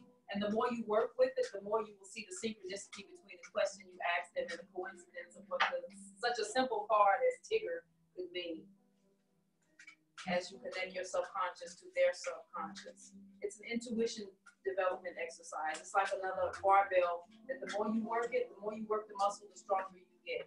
And then you may want to graduate into tarot if you want. Some people may not want to do that. It's not meant for everybody to read cards. I can't read tarot anymore. I love tarot. I love to teach it, but I can't do tarot anymore. So, you know, something as simple as like this life purpose deck. You can get something like this, which is not tarot, and you can pull a card every day for yourself at your altar. Say, for instance, you know, I may want to ask my Gitana, if you can see her, isn't she beautiful? If I want to ask her a particular type of question, what advice do you have for me today? Et cetera, et cetera. Oracle cards. You are able to discern answers and guidance for yourself and others. So this is just an example of certain things you can do. I mean, just starting with the flashcards. It's okay for us to start at the elementary level and go back to basics, because it's building our intuition. It's not us depending on a tarot deck that someone else wrote, but we're bonding with our own guides, with our own meanings, with elementary images that even a child can use. Remember, once again, in order to connect, we have to be as a child sometimes. Not childish, but the innocence of a child in connecting with your spirits. So what if it wasn't too personal? What question do you ask? Me? Yeah. Oh, I was asking what was going to get me out of my funk. And it told me my health. And then once I take care of my health, it'll bring me joy. And it'll bring me freedom. Wow, it really did. Yeah. Wow. Awesome.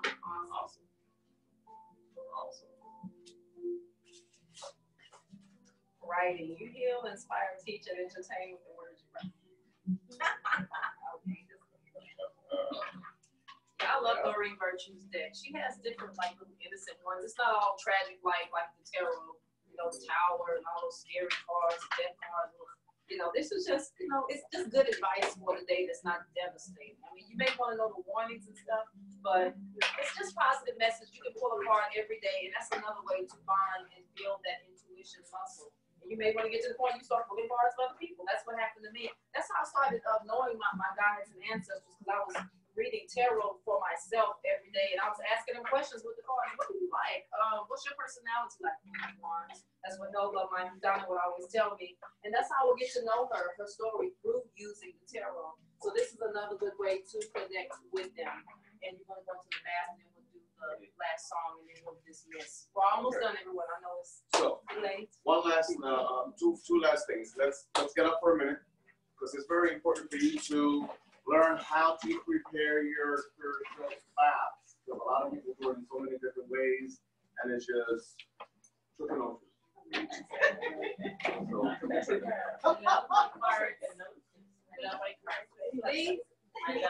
Awesome.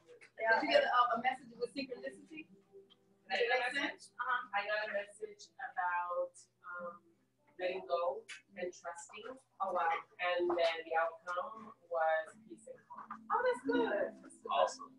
I got the ball again. So in front of you, you have a bowl of water, which is the first thing that you would put into to prepare your spiritual bath. You also have each person has two flowers. You have cascarilla, okay, and on the tables there are agua florida or colonia, and there's also holy water. Now there's a particular order for this, okay? The first thing I like to put into spiritual bath is the holy water. It's the first thing that I like to do, okay? Now there's a particular way to do this, because, as a matter of fact, I'm going to grab an extra bowl.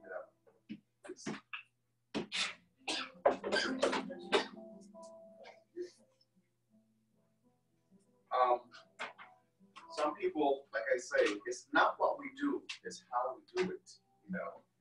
And since we don't have much time, you know, because I would have probably asked you first how you all do it, because I know that we all do it differently, right? So after we put our holy water, okay, and obviously as we're doing this, we are already setting an intention. We are already praying. We are already connecting with Spirit, speaking to Spirit. We are already, you know, saying what we're doing. Why are we preparing the spiritual bath? The spiritual bath can be prepared for multiple reasons. But a basic, simple preparation of the spiritual bath, okay, should have holy water, okay, and you can get as technical as you want. You know, I like to put 3 drops of it, okay. I like to put 3 drops of it, and then after the holy water, I would put my petals of the flower of choice. I would put my petals in it, okay. I would put my petals in it. Some people like to put the petals first. There's no particular wrongdoing, but the holy water should always go first, in my personal opinion, okay. And I'm explaining to you, when I was doing this for myself, I would be speaking, I would be talking, I would be praying, I would be invoking. Some people just put things in there and, you know, call it a day, and that's not how that goes. You're supposed to, at all times that you are preparing your spiritual bath, you're supposed to be concentrating. This is not about putting one thing and looking at the text message that just came in, going back to the spiritual bath, and then, you know, the phone call came in, and all that you do, that many people do, is a energy blocker. It's just, you're not really connecting with spirit, and you're not really bringing the spirit's energy into your spiritual bath. Okay, so as you already put your holy water in the water, okay, as you already put the petals into the water, now you would grab your cascarilla, okay, which is basically, for those of you that don't know, especially online, cascarilla is eggshell chalk, basically, and it's prepared from eggshell, and you can obtain this, you know, in Orgánica, you can obtain this from online, or you can obtain this from here. And you put it into the water, and you basically put your hands in the water, okay? And as you're praying, many of us, of course, depending on what our teachings are, we're going to always start with our Padre Nuestro. You know, if you're American, if you know it, and if you vibe with that particular prayer, you would do your Lord's Prayer, okay? Then you would add your Agua Florida or Colonia, okay? You would add your Agua Florida, Colonia. And any Agua Florida, Colonia are the most traditional ones, but any spiritual cologne, okay? Any spiritual colognes that you do, that you have, would do good, okay? And you put it in there as well, okay? So, me being who, how I was taught, I'm going to first do my Padre Nuestro, okay? And I'm going to pray. So, this one that you're preparing yourself, you know, this is a simple spiritual bath with white flowers, with white petals, okay? And white petals are very good for cleansing negative vibrations, for cleansing negative energies, for bringing, you know, spiritual energy and spiritual peace into your body, into your mind, into your aura, okay? So definitely it's a very good bath for you to cleanse negative energies and negative vibrations, okay? So you're going to put your hands in the water and basically just caress. That's the best way that I can actually explain it. That's what you're doing. You're caressing, you know, the ingredients that you're putting into your spiritual bath. You are caressing it. Obviously, I'm explaining to you what to do, but this is something that you do without, you know, being disturbed, and you do it in silence, and you do it praying, and you do it meditating, and you're putting your energy into it. You're calling first and foremost the presence and the energy of the Creator, okay? And then after that, you can call anybody you choose to call, as long as they are a white light, a white energy, and they're your spirit guides and your ancestors. It does not matter who you call, okay? But when you do spiritual baths, because you know what, you got home from work and you feel a heaviness, and you feel like you were, you know, just picked up a negative vibration from somebody at work, or your co-workers, this is such a undesirable individual, it just drives you crazy, okay? And you just feel that he or she is putting all these negative energies on you, and you get home and you feel so heavy energetically. So then I like to, when I'm trying to cleanse negative energies off of me, as I'm praying into my spiritual bath preparation, I like to, depending if you're lefty or righty, I like to, because I'm praying and setting my intention as to why I'm doing this particular bath, and I'm doing this particular bath because I want to cleanse myself of the negative energy that I picked up today, you know, then you're cleansing, you know, you're energizing your spiritual bath outwardly. You gotta energize it outwardly, because, you know, this is, you know, outwardly you are, you know, sending the vibration out. You know, you're sending the vibration out of your, so that when you give yourself this particular bath, you know, you're sending out the vibration. You know, this is sending, this is inward, you know, this is outward, you know. So you are sending the vibration, negative vibrations out. And it's very important. I know it's hard for a lot of people, but it's very important. It's very, very important. And It does not matter that there's no sound. It's not about the sound. It's about the energy. When people call it snapping fingers, it's not really snapping fingers. We're just really putting our energy, because we're all magical. We all have the ability to connect with spirit. We all have the ability to create our own magical experience with our spirit guides. We may not have the calling to do magic for other people, but we do have the ability to create magic for ourselves and heal ourselves and work with our own energy. So it's important that when you're preparing your spiritual bath, okay, you're definitely sending that vibration into your spiritual preparation. Okay, it's very important to send that vibration. And yes, some of us can snap our fingers, but it's not about the snapping. It's about the action. It's about the action of being able to send, our vibration into our spiritual bath. Okay, and you do this concentrated, and you do it with prayer, and you do it setting the intention. Okay, there's many different ways to do it. And lastly, but not least, and this is one of countless of many different spiritual baths that you can actually prepare. You would light your cigar, okay, and you would blow your smoke into the spiritual bath. Okay, that's a very good thing to do. A lot of people prepare the spiritual bath when they run to the bathroom. I like to prepare my spiritual bath and set it somewhere. You're supposed to set it somewhere. You have your spiritual altar. You set it by your altar so that it can also energize at the foot of your altar. And it can get, more of the vibrations of your spirit guides and energies into your spiritual bath. And if you really want to get creative, you get any candle, and just put it, especially this one that floats, and you light it. You leave it there at the foot of your spiritual altar, so that it can have that light, it can have that energy, it can be in your spiritual bath, can be enlightened, and you can receive that light and that energy from your spirit guides. And if you know any particular spiritual songs or hymns or chants, it doesn't matter if they're the Spanish ones or if they're or an American chant. We just heard one really good. Doesn't matter which one it is. You can sing it. You can hum it. Whichever it is, and you set your intention with your spiritual bath. Okay. Many of us don't know our north, east, and south and west, but I like to be facing east.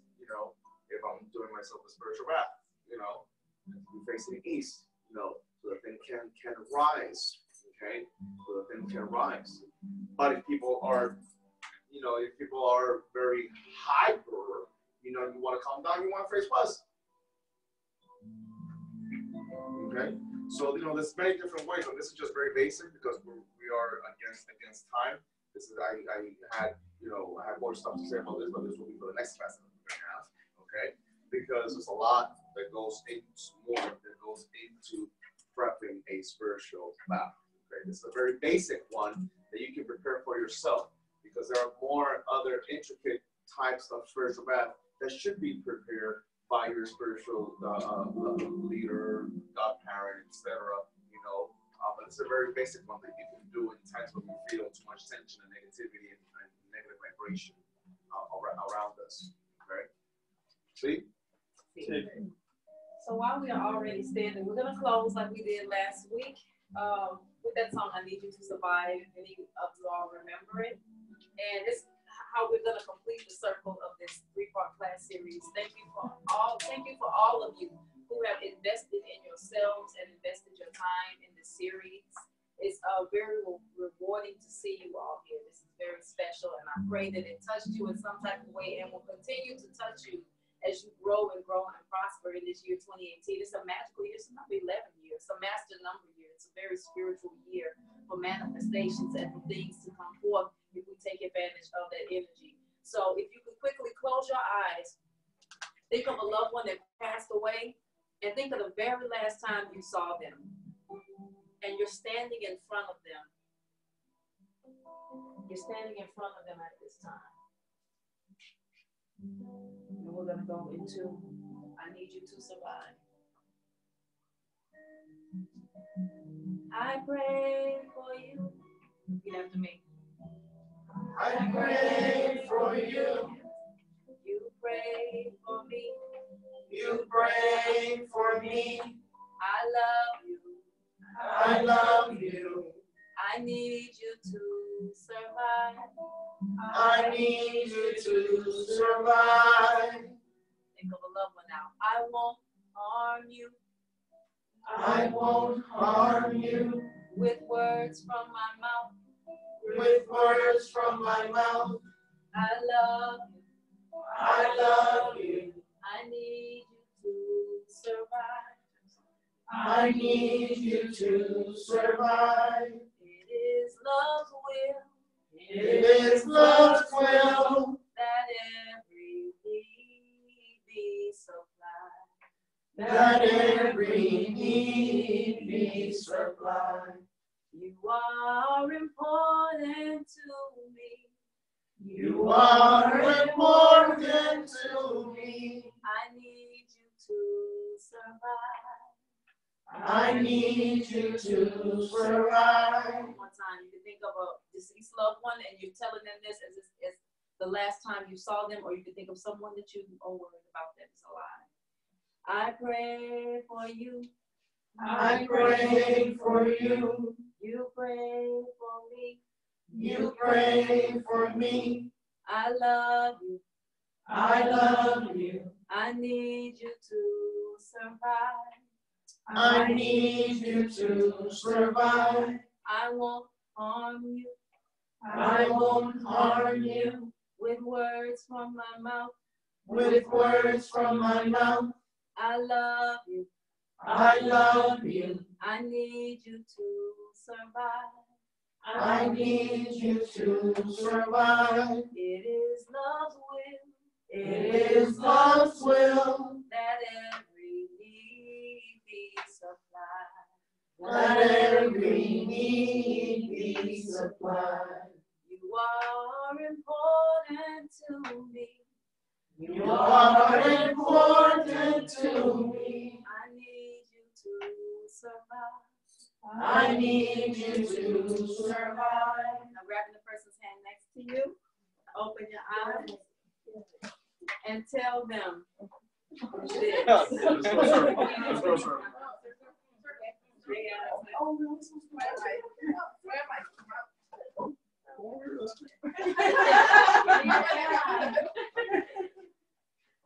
Okay.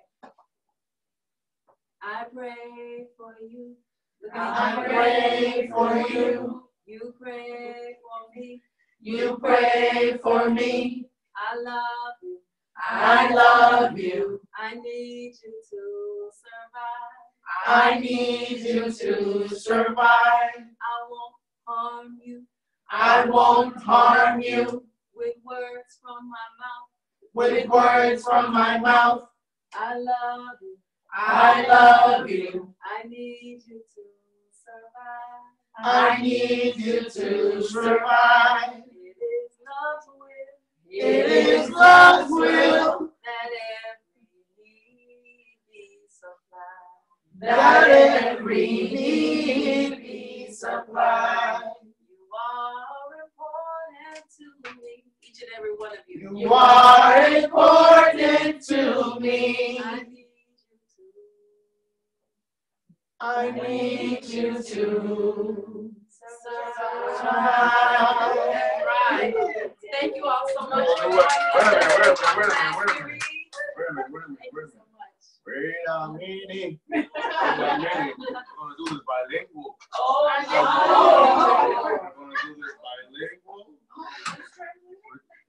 We're gonna do this bilingual. I just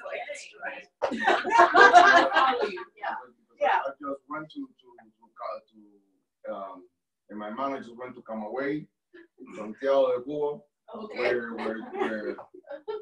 where Spiritismo started in Cuba, in Santiago de Cuba. And they used to sing one that que decía que the song just says la unión means unity, union. But just not just the union amongst us, but union as a whole, with the Creator, with the Spirit guides, with our energies, with ourselves. Sometimes we are not even united with our own selves, you know. So it's a song that represents la unión, and that's all it says. And Live it says, streamers, you too. you too. You're in the circle too. Ahí está en la unión, ahí está en la unión. Ahí está en la unión, ahí está en la unión. Ahí en el nombre de Dios está en la unión. Está en la unión, está en la unión. Está en la unión, está en la unión. En el nombre de Dios está en la unión. Ahí en el nombre de Dios está en la unión. En el nombre de César está en la unión. En el nombre de los seres está en la unión. En el nombre de usted está en la unión. En el nombre de la mamá está en la unión. En el nombre de usted está en la unión. En el nombre de Macanita está en la unión. En el nombre de los Congos está en la unión. En el nombre de los indios está en la unión. En el nombre de los árabes está en la unión. Hay todas las comisiones está en la unión. En la unión está la fuerza está en la unión. Hay en el nombre de Dios está en la unión. En el nombre de los ancestros está en la unión. Ahí estamos reunidos está en la unión. Este es el cordón está en la unión. En el nombre de Dios está en la unión. Yes. Thank you all. Have a wonderful night. Continue to send us your messages or whatever comes through. Oh, yes. Also, we have an upcoming class series. It's not this long. It's probably about a 1.5-hour, 2-hour series called Ori.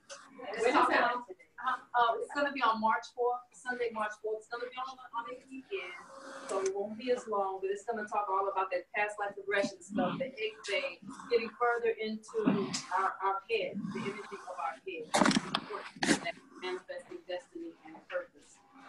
And also, if you're a lady, I have a meetup group called Yoni Bliss, if you all would like to join, which deals specifically with female issues. It doesn't deal with the religion or spirituality. It's all about women's issues, women's health issues, especially womb issues.